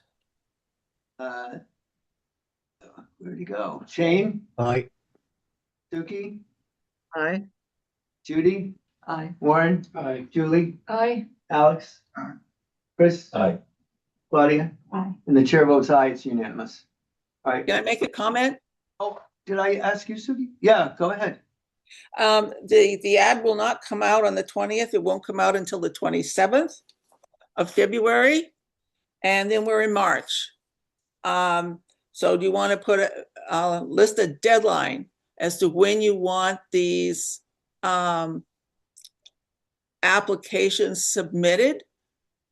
so We give that them a there's week? plenty of time to have them reviewed and then discussed at a meeting. Yes, And So can we just give them a week? Because it's really only Mark, right? yes. you don't know that. Well, I sure assume it's Mark you do. too, but sorry, Mark. so do you recall what timeline, what amount of time you gave in the past? So let me see. So I would have it in the paper, and you have to, as I said, it will come out until the 27th. Yeah. And in then I look at when the meetings are, and is it you that you're going to look at them? When is your first meeting in March? We can make a special meeting if we need to. Well, And when is your The meeting 10th. in March? The 10th. It's the 10th? Okay. So if it comes out on the 27th, your meeting is on the 10th. It seems a little rushed to have it come in on the 5th of March, that's but fine. so that you have a chance, so that whoever it is that receives them all, and you've got to figure out who is going to receive them all. Is that going to be Megan. Megan, Noel, Megan? Yeah, one of them. Okay, then, but you got to say who it is. Okay, that they need to be delivered to the office or emailed in by the 5th. And then it has to all get reviewed, make sure it's complete. And then that goes in the land steward's packet. That's a really crunchy timeline, but we're in crunch mode. So Mark, can I ask you, do you have any objection to that if we advertise it and you fairly quickly respond? No, I do not. I have most of it done, and the gardeners will be the ones the most upset by the timeline. Okay. Wait a minute. I said I'm a gardener. Ingrid, the And license. so am I. Oh, well, the issue is they want their gardens prepared, and until it's signed, I can't do that. Yep. Okay, so I think I have all this down. So you're talking about the Foss Farm garden, the Foss Farm, the Cranberry Bog cornfield, the Hutchins and Robbins field. And Bisbee. Oh, no, that's No, not. that's hay. Okay. Greeno, Yeah, okay. You know? Greeno. That's right, Greeno. That's right.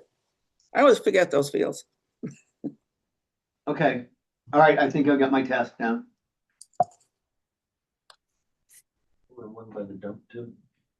Yeah, but he doesn't No, grow. that's Doesn't grow corn on that. They're great. Mark, that one across from the dump, you don't grow corn on, right? That is correct.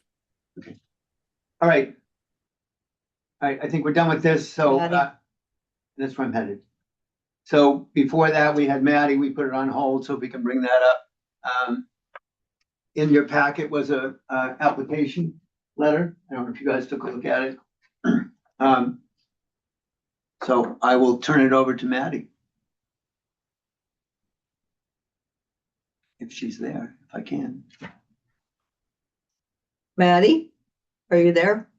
You'll have to unmute. And show us. Hello. Hi. I'm just driving right now. I don't know if there's some way another person could talk first. Oh, we can. Oh, hold okay. on. Yeah, we can hold you again. Thank you. I'm sorry about that, guys. I'm coming back from a Maynard. How much time do you need? About 15 minutes. How are the roads? They are totally clear, actually. It's not even snowing right now. Oh, good. Okay. I am listening, though. Okay. All right, so we're gonna put that on hold until 9 o'clock. Okay, cool. I'll be there then. Don't rush. Thanks, guys. So the next item was the LSC annual report, which when I tried to click on the town packet, I only got page 1 and it said there was an error. So, apologies, everybody. The LSC report used to be kind of an essay, but this year it needs to be in a particular format called the Styles format, which I was not aware of until kind of after the fact. So when I created the first draft, I got bogged down in getting it into the right format.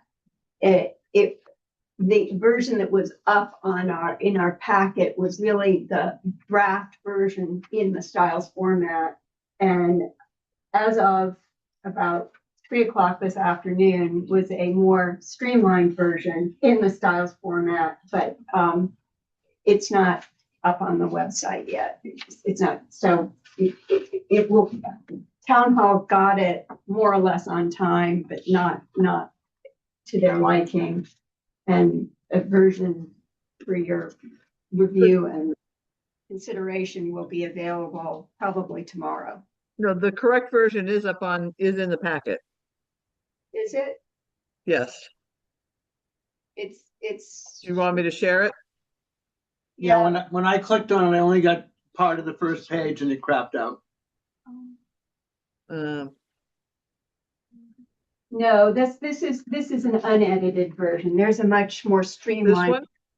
Yeah, I'm looking at Chris's. I mean, this was always, this is the full text. This always had more in it than I really thought was necessary.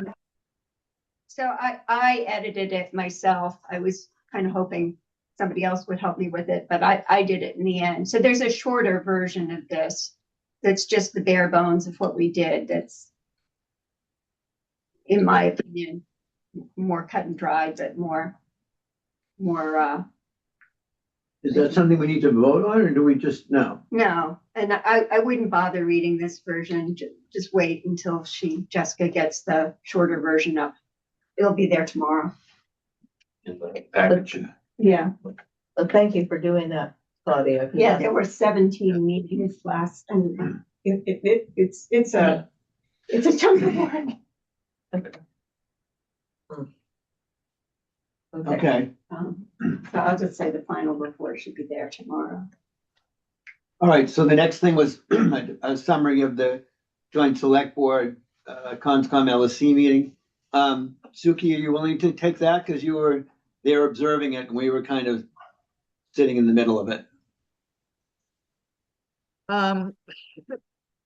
Let's see, am I unmuted? Oh, Sarah. Yes. Oh. I wasn't prepared to have to talk about this. So they started with the select board wanting us to have a specific number of people instead of a range. But they didn't recommend anything, though I think they prefer fewer rather than more, but they wanted a set number. And I think we backed it up a little bit by the fact that there are a lot of properties that we have to manage and watch over, and so more people the better, so that nobody's overloaded. And then they asked Conscom members, how they felt this was all working. And most of them did not feel things were going very smoothly. So there was, I think that to summarize, they just felt that we need to sit down with Conscom and work on how we want to, delegate or distribute our responsibilities. Now, what things do we have? Does LSC have governing powers over, and what ones Conscom has government? And do we just give reports and then hand them off to Conscom? What? Hopefully that's enough. Yeah, and then Warren got to speak a little bit, but he kind of got cut off. I got cut off. That's all right. And, Another day. yeah. But what was clear in the end, there were comments from people that the license was invalid and it should be canceled right now. in the end, the chair said, no, keep status quo. We're gonna keep processing. Otherwise, that sort of kills the Woodward subcommittee. We're trying to get data together and get it to people. So we're gonna proceed marching along as we are until something changes. Anybody Yes, I else? agree. And what were the next steps? The next steps were that we would first meet with Conscom and see what if we had common ground or what we wanted to do. And it really wasn't clear whether it could just get resolved at that level or it needs to go back to the select board. I recall it being that that if Conscom ended up with something in a change of our charter and they were happy, that everybody was going to be happy. I think there's a commitment to meet. Margie's in the waiting. Commitment to meet with us, isn't there? Wasn't there? On Thursday, right? No. No, We're gonna talk no. about it on Thursday. We're going to talk Oh, about okay. a meeting. We're going to talk about Navneet's proposed plan on Thursday, Okay. but we haven't. That's not going to be It's our not a meeting. joint meeting. Isn't there we have to be careful about showing up to the meeting? No, we just can't Quorum? deliberate. We could all be there, but we can't vote on anything or deliberate.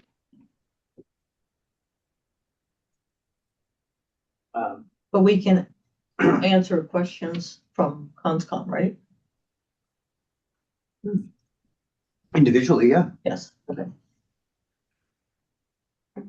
Brian, can you just reiterate, or maybe Suki, if you could reiterate what you thought the next steps were, because I was in attendance as well, and I thought I understood when we said there's specific decisions.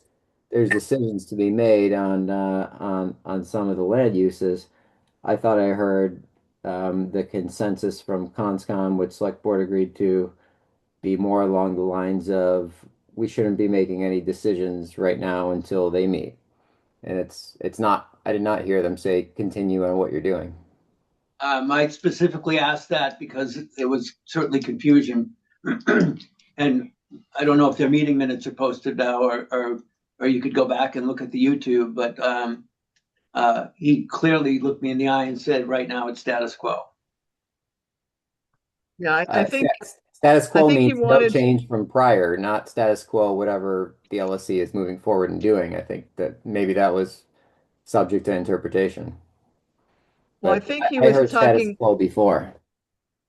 So, Adam, I think he was getting at the fact we were unsure about because we had the upcoming meetings with the abutters and the stakeholders, the committees. What did they want us to do? And they wanted us to continue on with having those meetings and gather that information. And then I think meet with Conscom to discuss a lot of things, but just, Woodward was one of the things. And I think maybe that's what you're doing, what this Thursday is about. Right, the subcommittee is, as a quorum, is meeting with Conscom to discuss the CCF letter, No. not the whole Woodward project. Oh, okay. All right, and then following that will be a discussion of the charter. And that's what I sent all you guys this afternoon.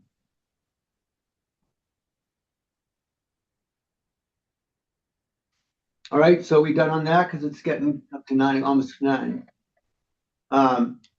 So the other question there were the member numbers. They just don't like that we have a variable number of members because it can make it confusing.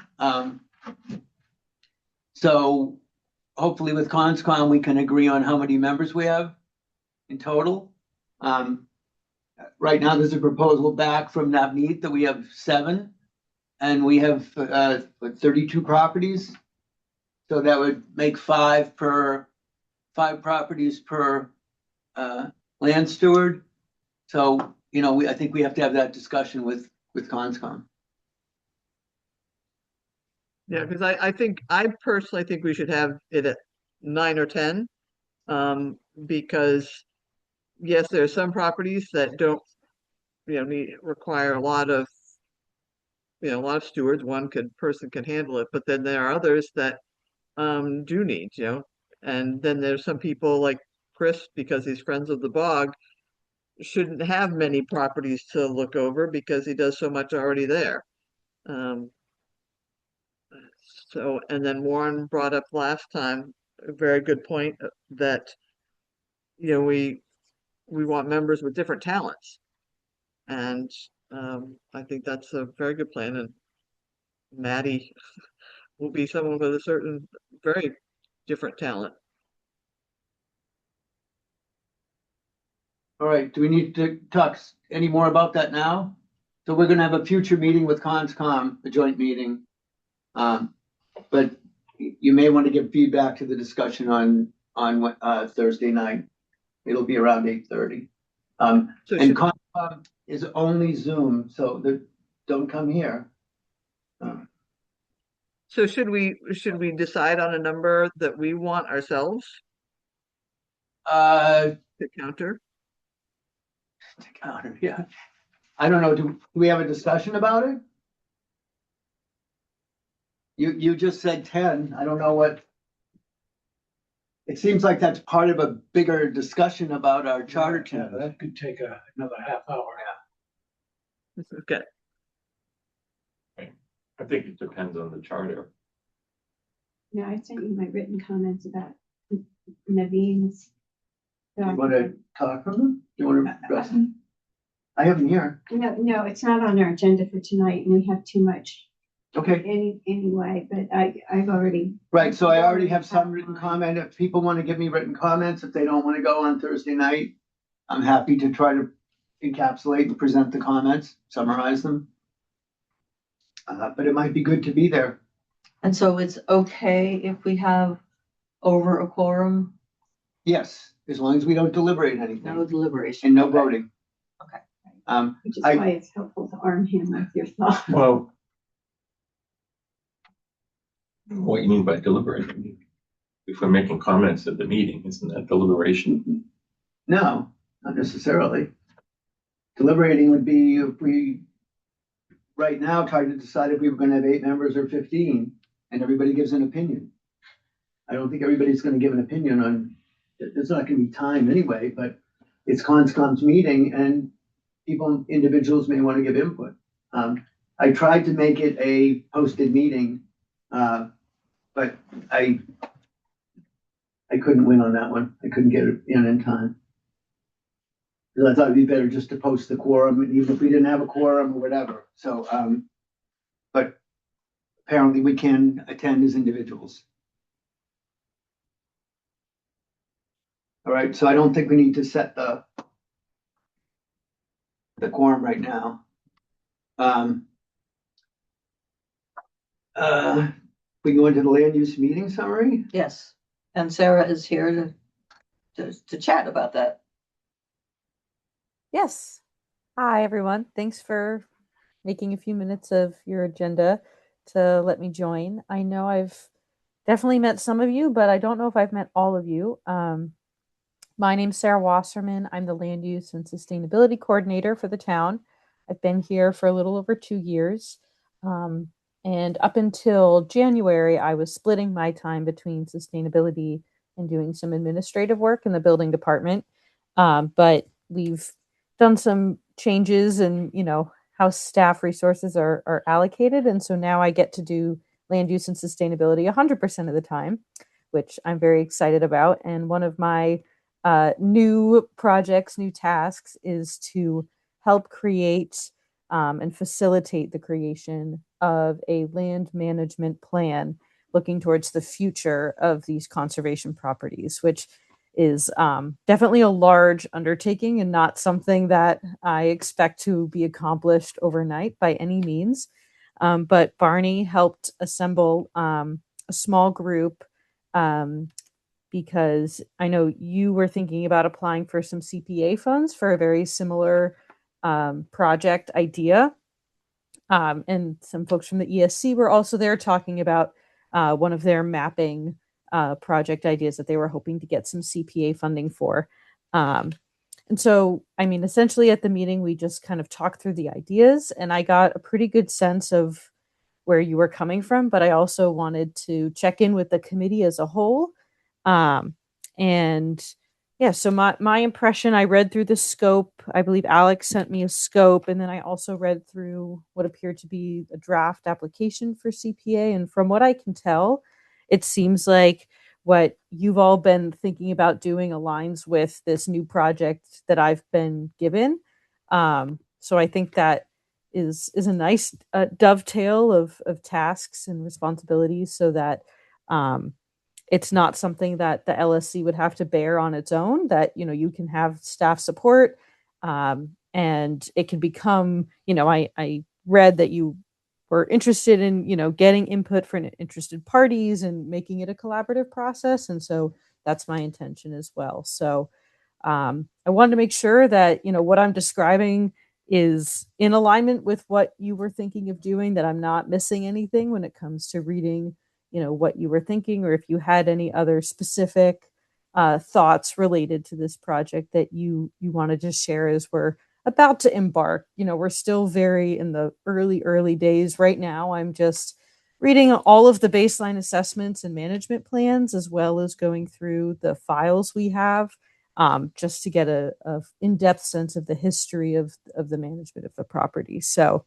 wanted to hear from all of you, you know, anything I should know about, you know, what you had in mind for this, you know, project that you had drafted for CPA, and how I can include some of those intentions as we embark on this larger project, if that makes sense.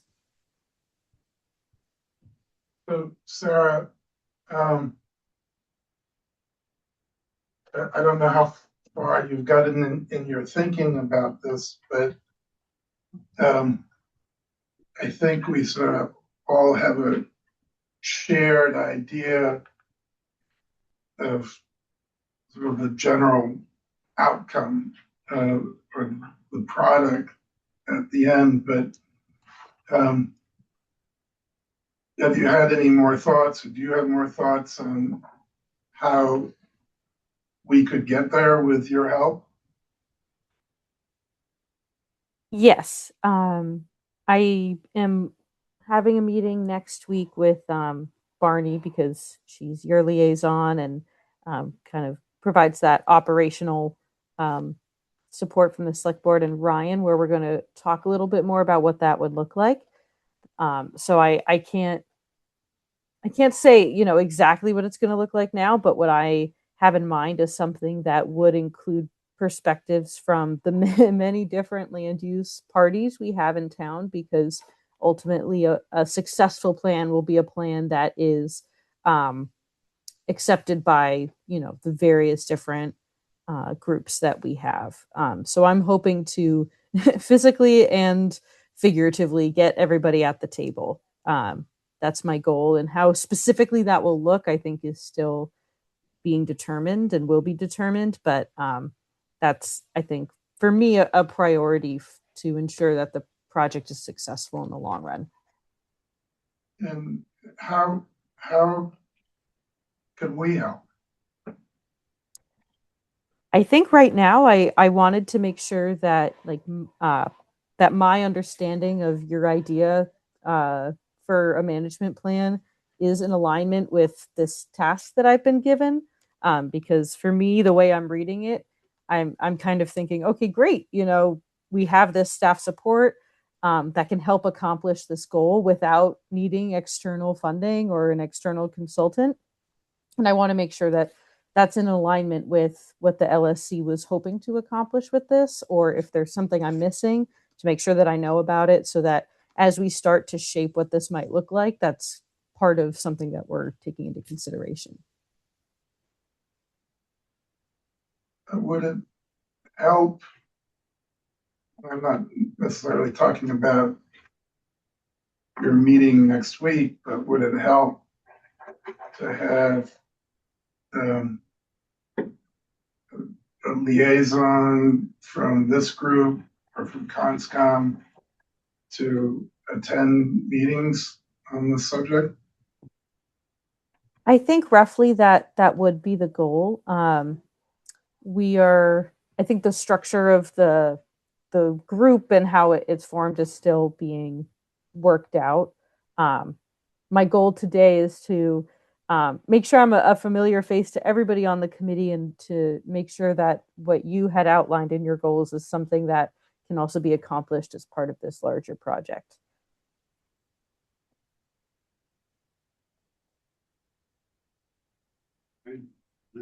What? Oh, sorry, go ahead. Yeah. Yeah. I So, still looking, I didn't know she was totally done. Sarah, some of my thoughts is for any type of document you prepare, I love your thought about getting all the stakeholders' comments in there and all their reviews. But when it comes to putting together a document, I can perceive something better than the land stewardship tried when we were young. And most of the quote property specific management plans we did when we were young are first of all now way out of date. If you really wanted to do something, you could update them, but I'm not recommending them.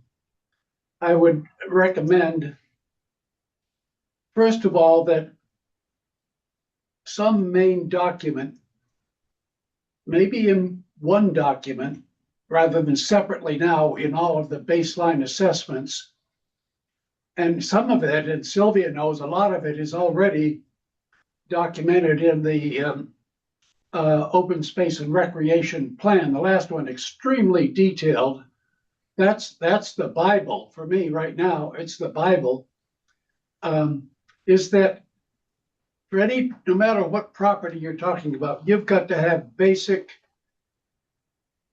information related to size, when it was bought, what restrictions were placed on it at the time of purchase, where did the money come from, what restrictions might be associated by the source of the money, conservation restrictions, even if you're not all the details, those are key details which I felt were the most important part of the baseline assessments, but you don't have to write a full baseline assessment to at least make sure all those facts, which really do lead to restrictions on what the management plan can and cannot say. So that's one area, is all those key details. And then I'm suggesting maybe you try a different tack for your management plans and do it not on a property by property basis, but on a topic by topic basis. And I could rattle off a few topics. Some would be easy and some would be hard, but certainly the CPV, the Community Preservation Committee, one topic on field management. Another one on, since I don't know if you heard, but on agriculture. Smaller ones on maybe data gathering. We'd like to know more about what's out there, both the birds and the bees and the plants and the trees. Those are things, topic by topic, would, I think, be very helpful and worth considering. That's a great suggestion. I appreciate your insight, and I'm taking notes so that I can reference these as the process goes on. But thank you, Warren. I appreciate that. Anybody else? Can I say something? Not yet. Okay. I'm talking about other commissioners. Yes. Sorry. Adam, Shane, Suki, anybody who's not in the room? Sorry, no. Chris, who is in the room? Yeah. I think this is a great idea. Again, it's what form it takes and the things that it has in it. I think if you use the, I think this is called the town, Space. oh, no, the plan, the town master plan. I mean,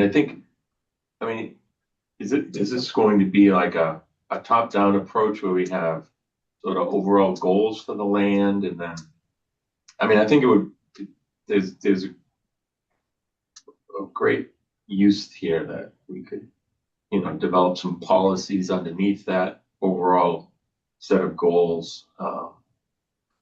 Some sort of invasive plant policy, how we're going to approach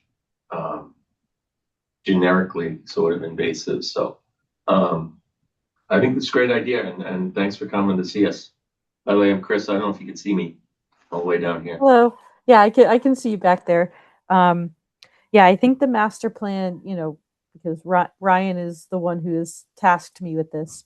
I think that's a reference that he's using, this idea of once you establish these common goals, then everybody's kind of, rowing in the same direction, right? So that's the idea with this. Yes, I'm happy to stop by, and we're all about breaking down silos. That's like a big phrase these days, and so we're trying to actually do that. So, Anything else from the board? Sylvia, you're up. Okay. Well, my first question was going to be, I hope you've met the open space plan. yes. Yes. That was done in early COVID, and it was quite an experience. One of the things that has come to mind for me recently, partly as a result of the changing in the positions from me to Megan and sort of loss of contact with things that have been going on over the past few years, is over the years, there's been numerous science studies that have gone on conservation land. And most recently, one of them was called the suburban deer. I can't remember right this minute what the name was. It was a study about suburban deer population that was done through the University of Wisconsin. And so it wasn't just Carlisle that was involved. And I think Tufts University was involved as well. I got an email from the fellow probably last fall, not last fall, but the fall before, saying that they'd run out of money and he was going around and collecting his cameras that had been in use. But they were hoping to find more funding. But at any rate, so there's that. We never got a report, and I believe there should be a report from that. Another study that was going on was Carlisle was selected to be a participant in the North American Bat Survey, and there's a land use permit that was provided to them. So the information for who to contact about that, I just don't want that to slip away. You can tell this all to Megan as well. And there was also a study done. I guess the bat study was done both at the bog and at Toll. So, these are studies that are science-based, but there's been others in the past as well that would be probably detailed in land use permits over the years. And it would be, good to at least follow up on the ones that are most recent. That's a great idea. I appreciate the tip. Okay, thanks, Sylvia. We're getting, the night's getting long. So, yes, it is. Sarah, thank you so much for coming, and we look course. forward to you. Sounds good. Have a good rest of your night. Thanks. Bye. So next up is Maddie.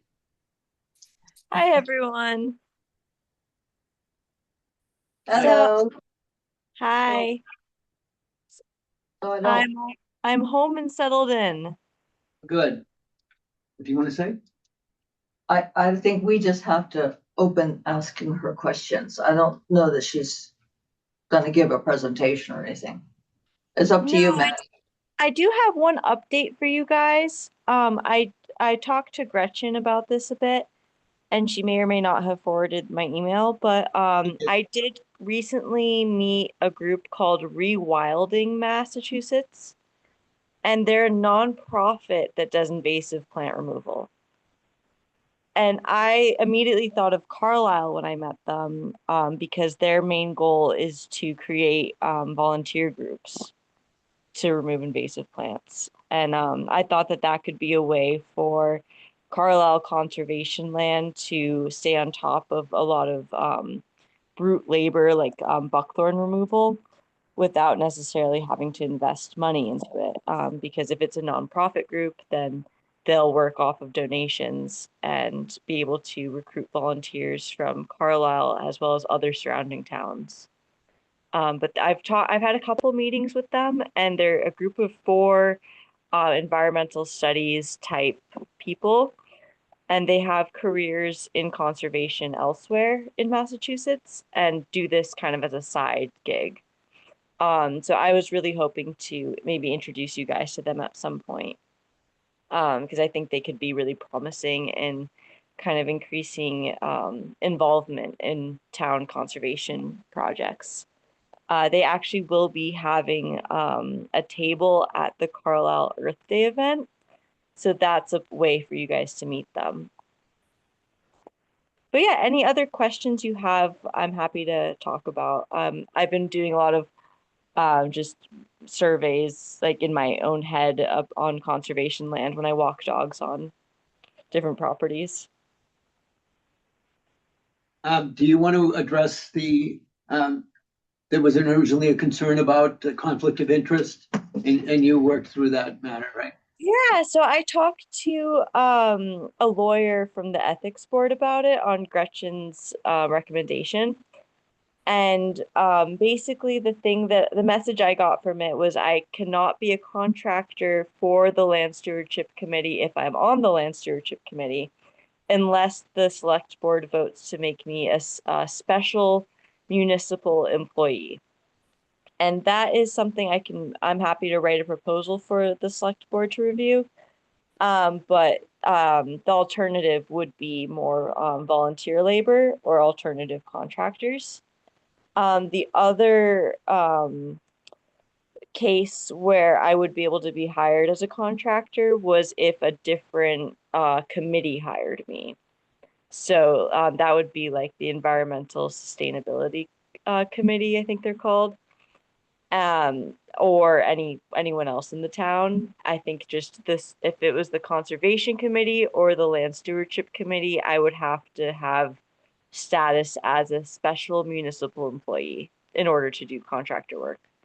But at the same time, I would love to give as much advice and volunteer work to the conservation land as I can. I don't feel like I'm limited to just contractor work. I'm happy to help however I can. Thank you for that. Yeah, no problem.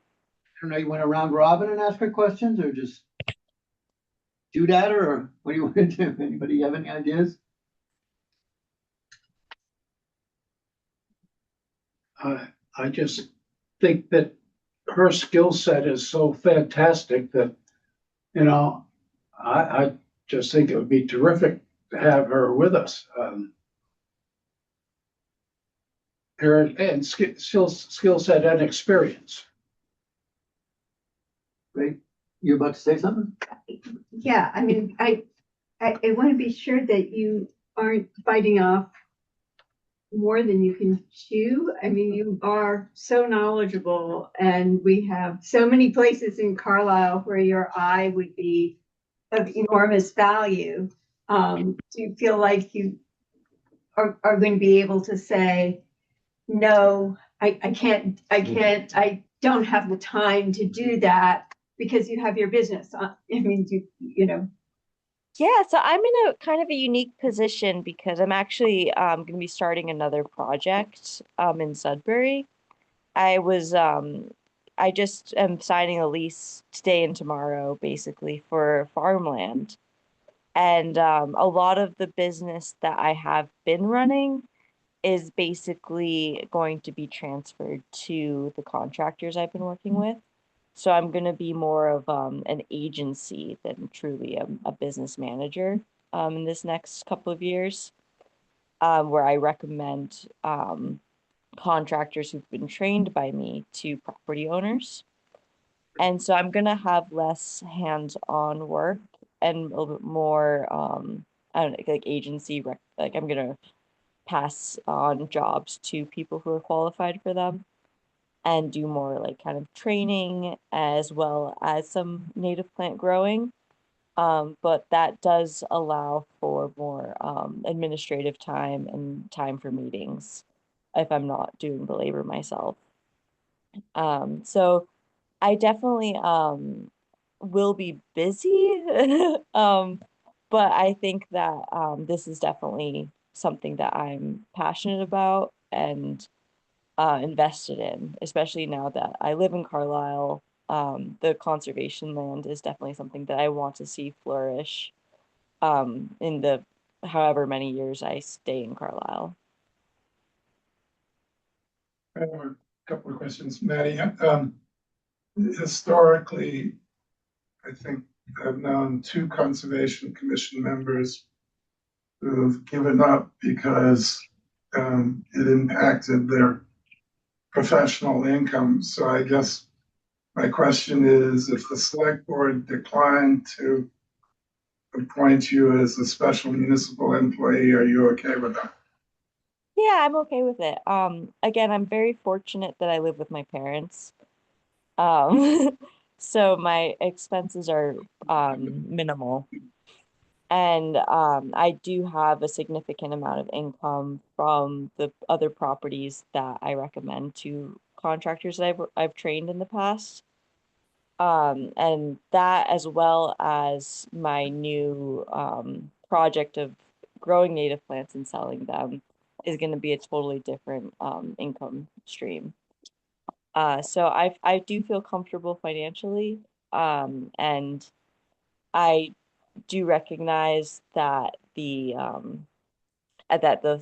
committees are pretty flexible about hybrid participation. So that is something that makes me pretty comfortable about engaging and giving advice wherever I can.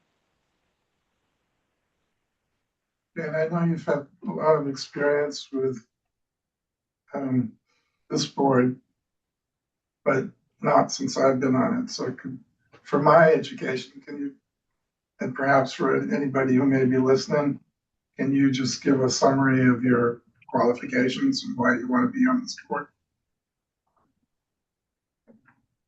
Yeah, so I'll start with me and then pass on to anyone else who wants to talk who's in the chat and the on the Zoom call. I studied environmental science at the University of Vermont and worked as a field botanist for several years with the state parks of Vermont as well as public lands in Colorado. And my experience managing public lands is mostly with data collection. So I'm very experienced with surveys of both invasive plants and native plants, and have participated pretty thoroughly in data collection about the soil, the circumstances that the plants are growing, and the other plants that grow in that same habitat, as well as management of species that are invasive and creating difficult conditions for native plants to grow in. And most of my management is manual removal. I do have a really small amount of experience with chemical management, but I don't have a permit in pesticide or herbicide applications. So I choose not to go that route most of the time. Um, but I've seen a lot of success even in the couple of years I've been doing this. I've been running the business since 2021, doing invasive plant removal, and have seen native plants come back from the seed bank in a major way whenever we remove, especially buckthorn. But whenever we remove anything, we have been working along the Sudbury River in Concord, and we saw 15 trillium come back in one patch where we removed buckthorn and bittersweet. And that was probably one of the most rewarding experiences I had. I haven't quite seen what has come back on Carlisle conservation land because we haven't been working for quite as long. But I am really anticipating more habitat for native plants on Foss Farm where we removed buckthorn. And I'm very curious, like what other species pop up. I know we have the flaxleaf aster that's growing in abundance there, as well as other native grasses and Liatris, the blazing star. And I'm very curious how much it will move into the border.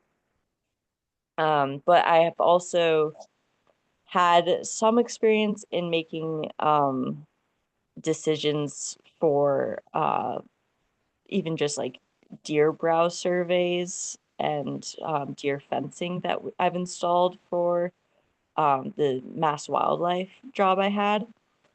And I'm definitely interested in kind of giving advice where I can about potential deer fencing and as a form of conservation. Thank you. Thanks. Anybody remote? Adam? Yeah. Hey, Maddie. Nice to meet you. I know I've heard your name referenced a number of times in the last 3 years. So this is the first time meeting you, though. Obviously, a lot of knowledge when it comes to plants, invasives, conservation, and all of that. My question is really just around how do you see the responsibility of a committee member when it comes to balancing, their own beliefs and opinions versus representing the aims of the community going forward, even if sometimes that potentially will differ from your own views. Yeah, I mean, when it comes to aims of the community, I'm definitely interested in hearing what people want from their public lands. Working in Colorado was really interesting because a lot of the public lands were leased to cattle ranchers. Mhm. And cattle ranchers would not rotate their cattle often enough, in my point of view, in Colorado public lands, and that would lead to a huge decrease in biodiversity. And one of the things I learned about that was that bison naturally are pickier eaters and graze differently than cattle. So I think that one of the things that I would recommend for community use of lands is to pay attention to the biodiversity. And if we had a situation, where the land was being used mostly as pasture, I would just kind of be a voice to bring up the invasive plants that the sheep or goats or cows don't eat, as well as the native plants that they potentially impact, and just kind of be an advocate for considering biodiversity in that equation. And I think that we all obviously want public lands that could potentially feed us. And one of the skills that I have is I know a lot about edible native plants and edible invasive plants. But I would really encourage Carlisle as a whole to curate the native edible plants that could be a fallback if crops fail. That's one of my big concerns is crop failure and other challenges with climate change. And I think that having the right mixture of native plants that are edible and potentially even knowing, like having a good understanding of invasive plants that are edible, could really help us have in the infrastructure if there was crop failure.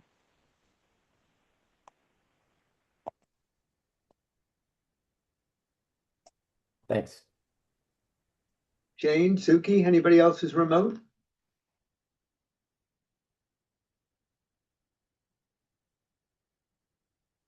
No? No. Do we want to have a debate of whether she's suitable? It seems like there isn't really a debate, but if anybody wants a discussion before we make any motion? Yeah, I guess the only thing I'm considering, hey, Maddie, this is Chris Finney.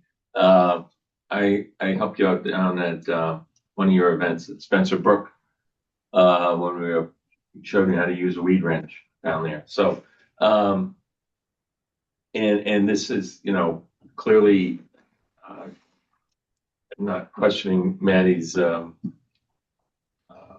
credentials for the committee. I guess I'm a little concerned about,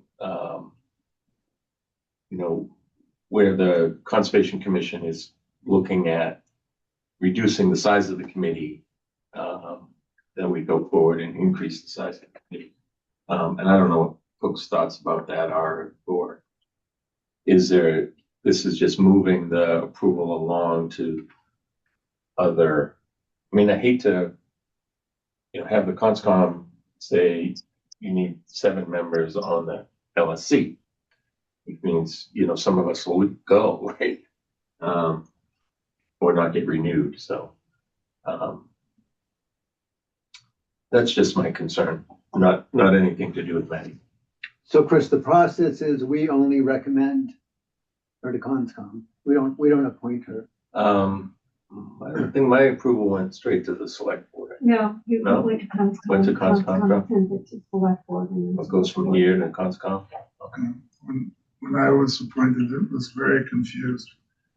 I was instructed first to start with the select board, Oh, and then they sent me to CONSCOM, and then CONSCOM said, no, go to the LSC. So I'm not actually all that sure that anybody knows. Anybody knows what the process is? What you said is correct. No, I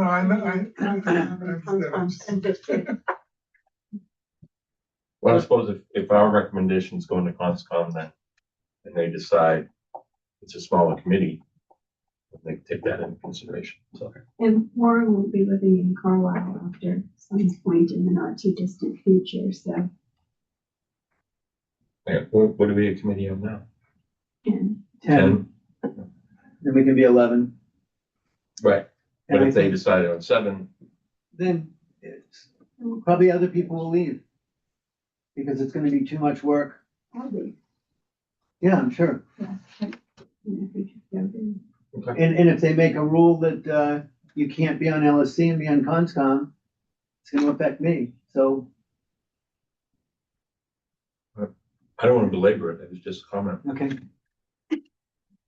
So can I get a motion for or against recommending her And I to? recommend that we send a recommendation to CONSCOM to add Maddie Kazuski to the Land Stewardship Committee. I second. So any more discussion? Or you Good good? for me. All right. Anybody remote have any discussion? Any, Suki? No. Okay. Okay. So, We're gonna vote. yeah, it was moved by Warren, seconded by, whatever your name is, sorry, Judy. Judy. So I'm gonna start with the remotes. Adam? All right, I'll start with Shane. Shane? Aye. Adam, you there? Suki? Aye. Adam? No, Adam? I'll do in here and we'll go. Judy? Aye. Warren? Aye. Julie? Aye. Alex? I'm going to abstain just based upon, I would like a decision from CONSCOM as to the size of the committee. Chris? Aye. Aye. Adam? And the chair votes aye and the motion passes. So, I will send an email to Conscom. Good luck with Conscom, Maddie. It would be good if I had from you just a little blurb that says, this was the motion and this was the vote. I think that's what they've asked for in the past. Okay, it's 9:35. I don't know if we want to cover everything that's on here. I did cheat and look, and it looks like the snow is really just going to be an inch. So it's not like we're going out Right. half a foot of snow. What else do we have to do? We have the Swanson family land, the Robbins Field rubbish, mowing. Table Z still keeps coming up. I'll pass on that, if not needed. And mowing should be waiting until after we talk with Conscom. Conscoms, all right? Yep. So do we want to talk trash? Robbins Field or the Swanson family land? Julie, do you want to talk about your beautiful trash? Well, the next thing is the Swanson family land on the agenda, so. Yeah. So Steve pointed out that in his walking on, Steve Tobin? yeah. Okay. Steve Tobin, that, Who I think is here. Yeah, he's here. Oh, is he? I'm sorry, Adam. We kept asking for you to vote. We voted to recommend Maddie to the select board. I mean, to Conscom. I called you 3 different times in the. Sorry, I stepped away for a second. That's okay. Yeah. All right, so I just apologize. Sorry, go ahead. Right, so he noticed that on the Swanson family land, there was a possibly one of the residents has been putting a lot of yard waste in. They probably thought it was their property, but it's actually the Swanson family land. And so they probably just, don't realize that and it's quite huge. It's a lot of stuff. And so, of course, shouldn't be, right? So Steve was pointing out that we haven't really marked the boundaries for the Swanson family land, and maybe we should do that. And in order to do that, we'd have to get it surveyed. I think it's vague. So of course that's Stamsky and McNary, and that's. Well, there's somebody else. It doesn't have to be. Oh, okay, but Cheaper. money. Huh? Someone cheaper. Yeah. The reason they often get used is they're sort of on a town list, and you don't have to procure anything. So that's why that. But Don't we also have niche on our payroll, so to speak? Yeah. And so there's a CR on this land or no? You know? Is there a conservation restriction on the Swanson family land? I don't know. Do you know, Steve? Not that I know of. I don't think there is. Okay.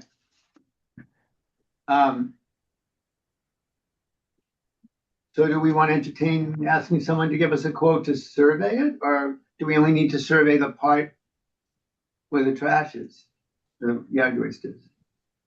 Well, probably the whole thing, because there's a neighbor on the other side too, would help them. If you look at yeah, you can see the lay of the land, so to speak. So Steve was it's in the package. recommending that we mark four corners, so that folks will know. And the boundaries are 5 corners. Are we 100% sure there are no markers there? Steve, are you really sure there aren't any markers? No, the only plot plan I've seen was the original Tall Pines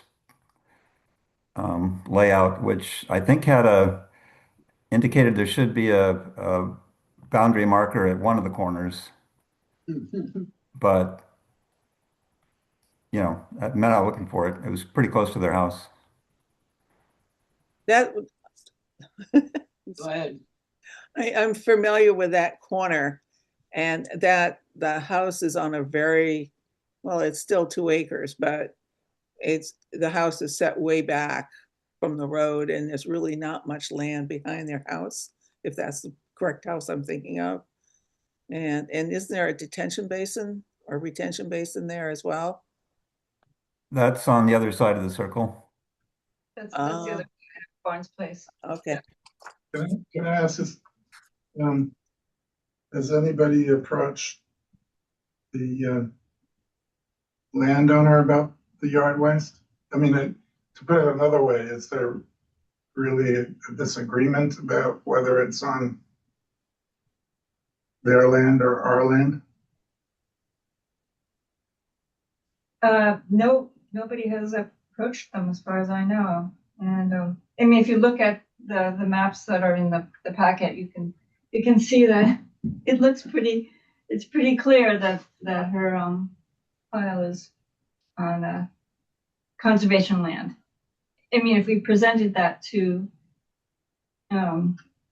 Ms. Prey, then and said, maybe you need to move your brush pile because it's in the wrong place. I mean, maybe we could do that, but we should also know where the boundaries are. Yeah. Well, Yeah. now I think Sylvia would know that in the past, what we've done is ask the conservation administrator to write a note, which in the past, if we knew it was on town land, it was clear she could say, but this letter could just alert the family that we think it may be on town land and that we're anticipating having a surveyor check. And who knows, sometimes the landowner's glad to have that and might even ask that, you know, that they do something else at the same time on their own property and get, in other words, they kind of join the effort to make the boundaries clear. So I think a letter to them might actually stimulate their positive involvement. And if it doesn't, then you go ahead and Do the survey. and So then that would be Megan who would write. yes, I think that's there. I should go on And town they letter. could have a survey on their own. They could already have a survey on their own property and say, here are my bounds and that's my property. Yeah, I would say yeah. a survey. When they bought it. So you Yeah. might, if it's okay with everybody here, draft a letter and let Megan wordsmith it once she knows the situation and send it out. What's the address? Do you know? 17 Barnes Place. And the owner? Alton Prey. Excuse me? According to the open space plan, the Swanson family land has a local conservation restriction on it. Oh. So I think that's just the part that was put in there to protect the pine trees, right? The big pines. It's a It doesn't cover the whole lot. It's just part of it, right? I'm trying to find it again. It disappeared.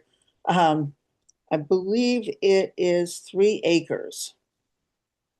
I haven't been up there in a while, so I don't know exactly, but I remember thinking there was a retention basin and a conservation restriction.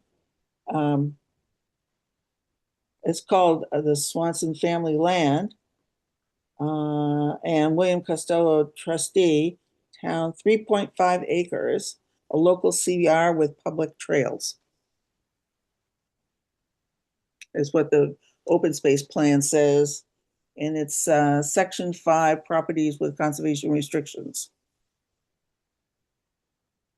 Do we know who holds the CR? The town. Oh, wait a minute. Let me find it again. Conservation. The grantee is the town. So the owner or the grantor is Swanson and Costello. That's odd.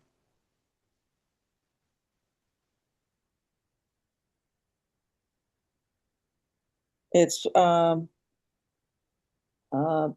of CR 33A.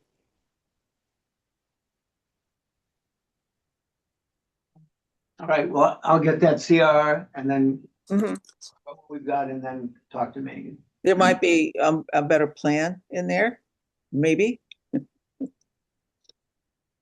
So maybe actually if it has a CR, then it's a crack issue, Right, right. not, It's might not be town land. Might be private land. but if It it has needs a to be, CR, then yeah, it needs to be researched. yeah, all right. All right, I'll take that one on. Okay, next was the Robbins Field rubbish. Yes. It's covered in snow now, right? Yeah, that, I don't know. There's a lot of, somebody for decades has been dumping stuff in the woods at the edge of Robbins Field. And, a lot of the stuff is quite old. I mean, maybe 50, 60 years old, but, part of a car. I think there was a bathtub. It looks like a grain bin, big iron pipes. And, so, this stuff shouldn't be there, but it would be expensive and difficult to get out. It's in wetlands. A lot of it is submerged, and, you start digging, you'll probably find even more stuff. So, but I don't know, what should we do? Does any of it look like it's new or is it all old? Some of it looks kind of new, like maybe kids have been going back there and I don't know, having We a could party. date the chassis of the car. No, we don't have to. I showed the picture to somebody from Carlisle who grew up here and he's like, oh yeah, I remember that when I was a kid, yeah. You know what the car, you tell it. I think that was a Morris from 1950. Just by looking at, Really, you could identify that. Could be. well, he It probably could be used to done. hang out there when he was a kid. Somebody said, I've seen every trash pile in Carlisle. Yeah, okay. The options are, one option is, I talked to them about doing similar work on the, what's the road down by there? Hartwell Road, Hartwell Land. The Boy Scouts are not interested in doing anything. They're not interested, you said. As anything that has any potential danger to Yeah. it. So they're out there. So the only thought when we last discussed this was finding the right group of people to get it from the edge of the field to the road, and then ask DPW to take it from the road away. So it would be good to hear what the real scope of work was and the estimate of the manpower or woman power needed to get it from the edge of the field to the road. I mean, is this a LSC work party or not? Well, it needs CONSCOM approval. If it's in a Yeah. wetland, Yeah. we can't disturb the wetland Yeah. on our own. It could take an RDA. Trees have grown up around it too, so in order to get So, the big things out, you'd have to cut. so a 1 or 2 paragraph scope of work, maybe 2 paragraphs, one with dealing wet and one with the, can be given to CONSCOM and say, look, this should be a joint decision. Because it's one budget and it's your wetlands that you need the permitting on. And if they say, yeah, it's wetlands, we should get it out, and it's our combined budget, let's do it. And, Phil Drew indicated interest in some of the stuff. Oh, really? Yeah, because it's historic stuff. Like an old bottle and.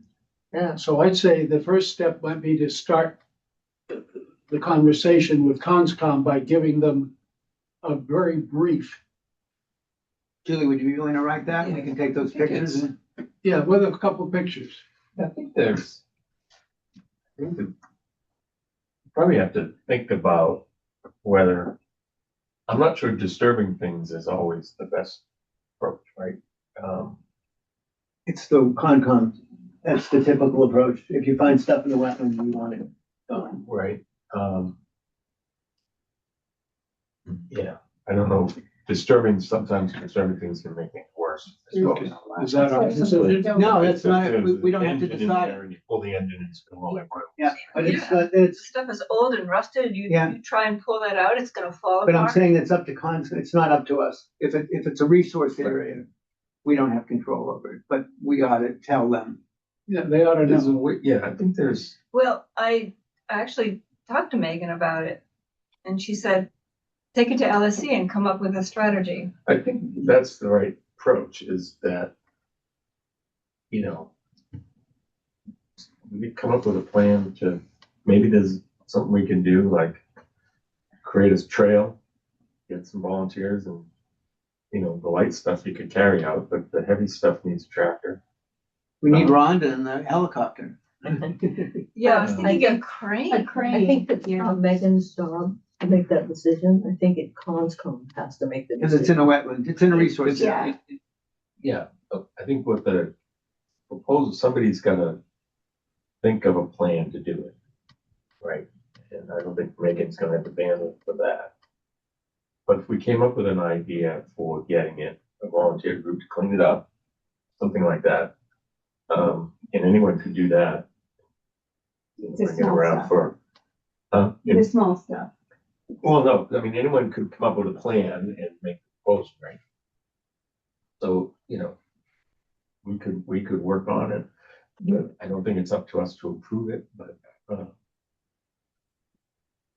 or, you know, one of the things that I've been thinking about is with this last December rush, that if we have, shovel-ready projects, if we came up with a plan to remove it, but we don't have the resources, right? But we have a solid plan. Like last December, what happened is state came and said, we have spent all this money by July. And give us your proposal, right? And they gave us a short time frame, right? So it's like, if you have a shovel-ready project and you have the details worked out but don't have the funding, you know, I tried to find the status of the grants that they applied for. And all I could find was different kinds of grants from different environmental organizations. I didn't find the specific ones that they applied for. So I think as a committee, we should think about, you know, thinking about what should get done first, maybe developing a plan, and then look for funds, available funds when they arise. That's So just Chris, an I idea. just say I disagree because if it's a resource area, we don't have control over it. It needs to go to, if Megan. I can do understand it- it needs to go for Conscom approval. And it may need a wetlands filing, sure. I'm not disagreeing with that. But somebody's gotta decide, somebody's gotta propose how you would do it. It doesn't have to be us, is what I'm saying. It doesn't have to be, but it can be. But I agree with Chris in that, you know, I think Conscom would appreciate us having a plan to deal with it. And then they can decide whether they want to fund it or do it or not do it. But at least we came to them with an idea. Okay. I think if we do that, it should have enough details for them to say yes or no on moving forward with the whole project. That includes a budgetary estimate, I'll call it, not a quote, but a budgetary estimate and a methodology. Do you think Chris and Julie take this on? It honestly could be a net gain. We could add it to our coffers if we took all the metal out there, recycled it. You get a lot of money for plain metal these days. Can we Yeah. put that in Especially our the heavy budget? stuff, those heavy iron pipes, you know, you'd be Bathtub? surprised what you get at bathtub. I mean, Maybe not a bathtub, I'm not sure, cast, they did cast. Don't look at the I guy. got $50 for an oil tank once. But I like the idea of you guys taking, you know. Yeah, we've role. talked about it a little bit on the side, so. Just a quick question. How far from the street is it? How far would you have to go through wetlands and field to get to the street? Well, you have to go through, 200-300 feet, maybe, I think. yeah, more than that, How much? actually, more like 400 feet. Oh, wow. Okay. It's the other It's not an end easy of the job. cornfield into the woods a ways. Mark, are you still It's here? quite spread out. And Not the size of tractor Mark and has. it would have to be done Yeah, in muted. Small tractor. In the fall, I think would be the best time. fall. Yeah, Yeah. the winter is, the stuff is frozen in the ground, you know. Okay, we got Mark's attention, so Oh, do you want to yeah. ask a question? Yeah, if this trash that we're discussing is on the edge of Hutchins Robbins, Robins. when would you be plowing? When would it be bad to have anything dragged across? Well, once it's planted, it's pretty bad to drop. I think it's fall, And until it's harvested. after it's harvest. Is Time. this like at the, is this at the end of the field to the left there? Yes, Yeah, it's been sitting there a long time. Yeah. I Is that the Swanson land by any chance? no, it's pretty close to the edge. It is Robins, but it is close to It's part of Robbins Field. it is close to the boundary of Swanson. Yeah. I think there's a vernal pool back there. you Oh, there's a whole wetland back there. yeah. It's just a nightmare. I am complicating matters. Sorry. All the more reason to clean it up. All right, so you guys are gonna make a plan and we're gonna submit it to Conscom? Okay, Chris? It's something we can work on, sure. Okay. Do we need to have a motion for that? Or just I say? don't think do so. it? They're Okay. gonna do it and we're gonna, Okay. we might need a motion when it's done to present it. Okay, good, have fun. All right, so the other items on the list were the mowing, which we're putting off. 2027 budget, which we don't have to deal with right now. Mowing on conservation lands is in there twice, but that's okay. Better than none at all. Any other matters that were not anticipated, which we put that in because we were told to, and now we're told that we shouldn't put that in, so. But you Okay. have a matter? Well, I think I'd like to hear the chairs tell us what the members should do with the review of the new charter before the next meeting. Should we come to the next meeting just having read it? Do you want us to come to the meeting more prepared with written comments, or have you no guidance for us yet? The next Somebody already LSC gave the you next written LSC comments. You're talking about the next LSC meeting or the Yeah. Conscom meeting? LSC meeting. So I think I'll have to, or somebody, I guess I would disseminate the information, I guess as the Conscom liaison, I will disseminate the information I learn on Thursday. And then I guess you can all ruminate on that, and it probably would be good if we came prepared for the meeting on the 10th. So it'll be on the, can we assume it'll be on the agenda then? Yes. Okay. And when I was on a different subject, hoping that the LSC could discuss, maintenance projects between now and the end of the fiscal year and get ourselves a schedule of what we're gonna do, when we're gonna do, how we're gonna, So you'd like that on the 10th as well? yeah. I think that's already into March.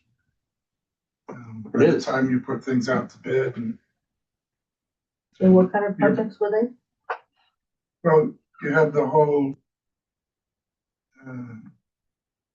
2025 budget process with a list of projects, decisions to be made and projects to be done, and I don't think very much on that list has been done. Also, what, if I can find the time by the next meeting, not a promise, you will have the 2025 stewards draft annual report, which will have in it the recommendations for mostly little things. They're not necessarily budget items, line items, which thing, but if I can get that out to you, then people can skim all the things that people said, here's what's needed on this property. Just skim it and pick out what you think is the top 2, 3, or 4 and see if they're in the budget, and if not, who cares? If it's important, we put it on our list. I'll try to do it, but I can't promise because I've got other juggling to do. I have something important to put on your list. We need to know where you want the bench. That's when the snow melts, I'll go take a look. Okay. Ryan's document about going on the conservation lands, that's the number 13 that was part of the packet. Yep. And we're not discussing it. It's already 10 o'clock.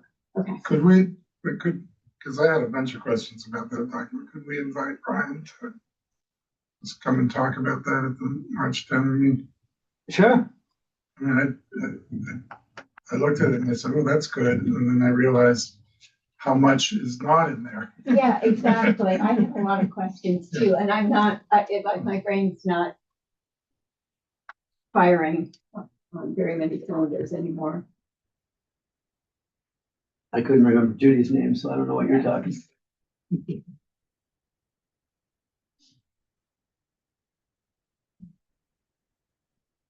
Motion to adjourn. Anything else?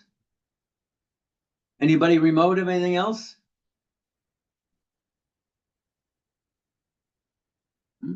People are disappearing.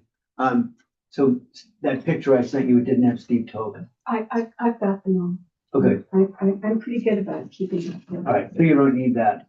We needed that. Well, we needed that in our subcommittee meetings. Yeah. I took a picture of the list of attendees. Yeah, it's one of the advantages of having the job of secretaries. Okay.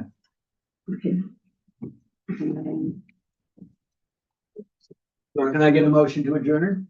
So moved. So, yeah, second to go. All right. So Unanimous. all in favor, say aye. Aye. Remoties? Anybody Aye. left? Dookie? Aye. Okay, chair votes aye, motion passes. We're due here on the 10th, but if you want to come to the ConsCom meeting on Thursday, the whatever it is, 12th, that would be wonderful. All right, Thank you all. thanks. Yeah. Thanks.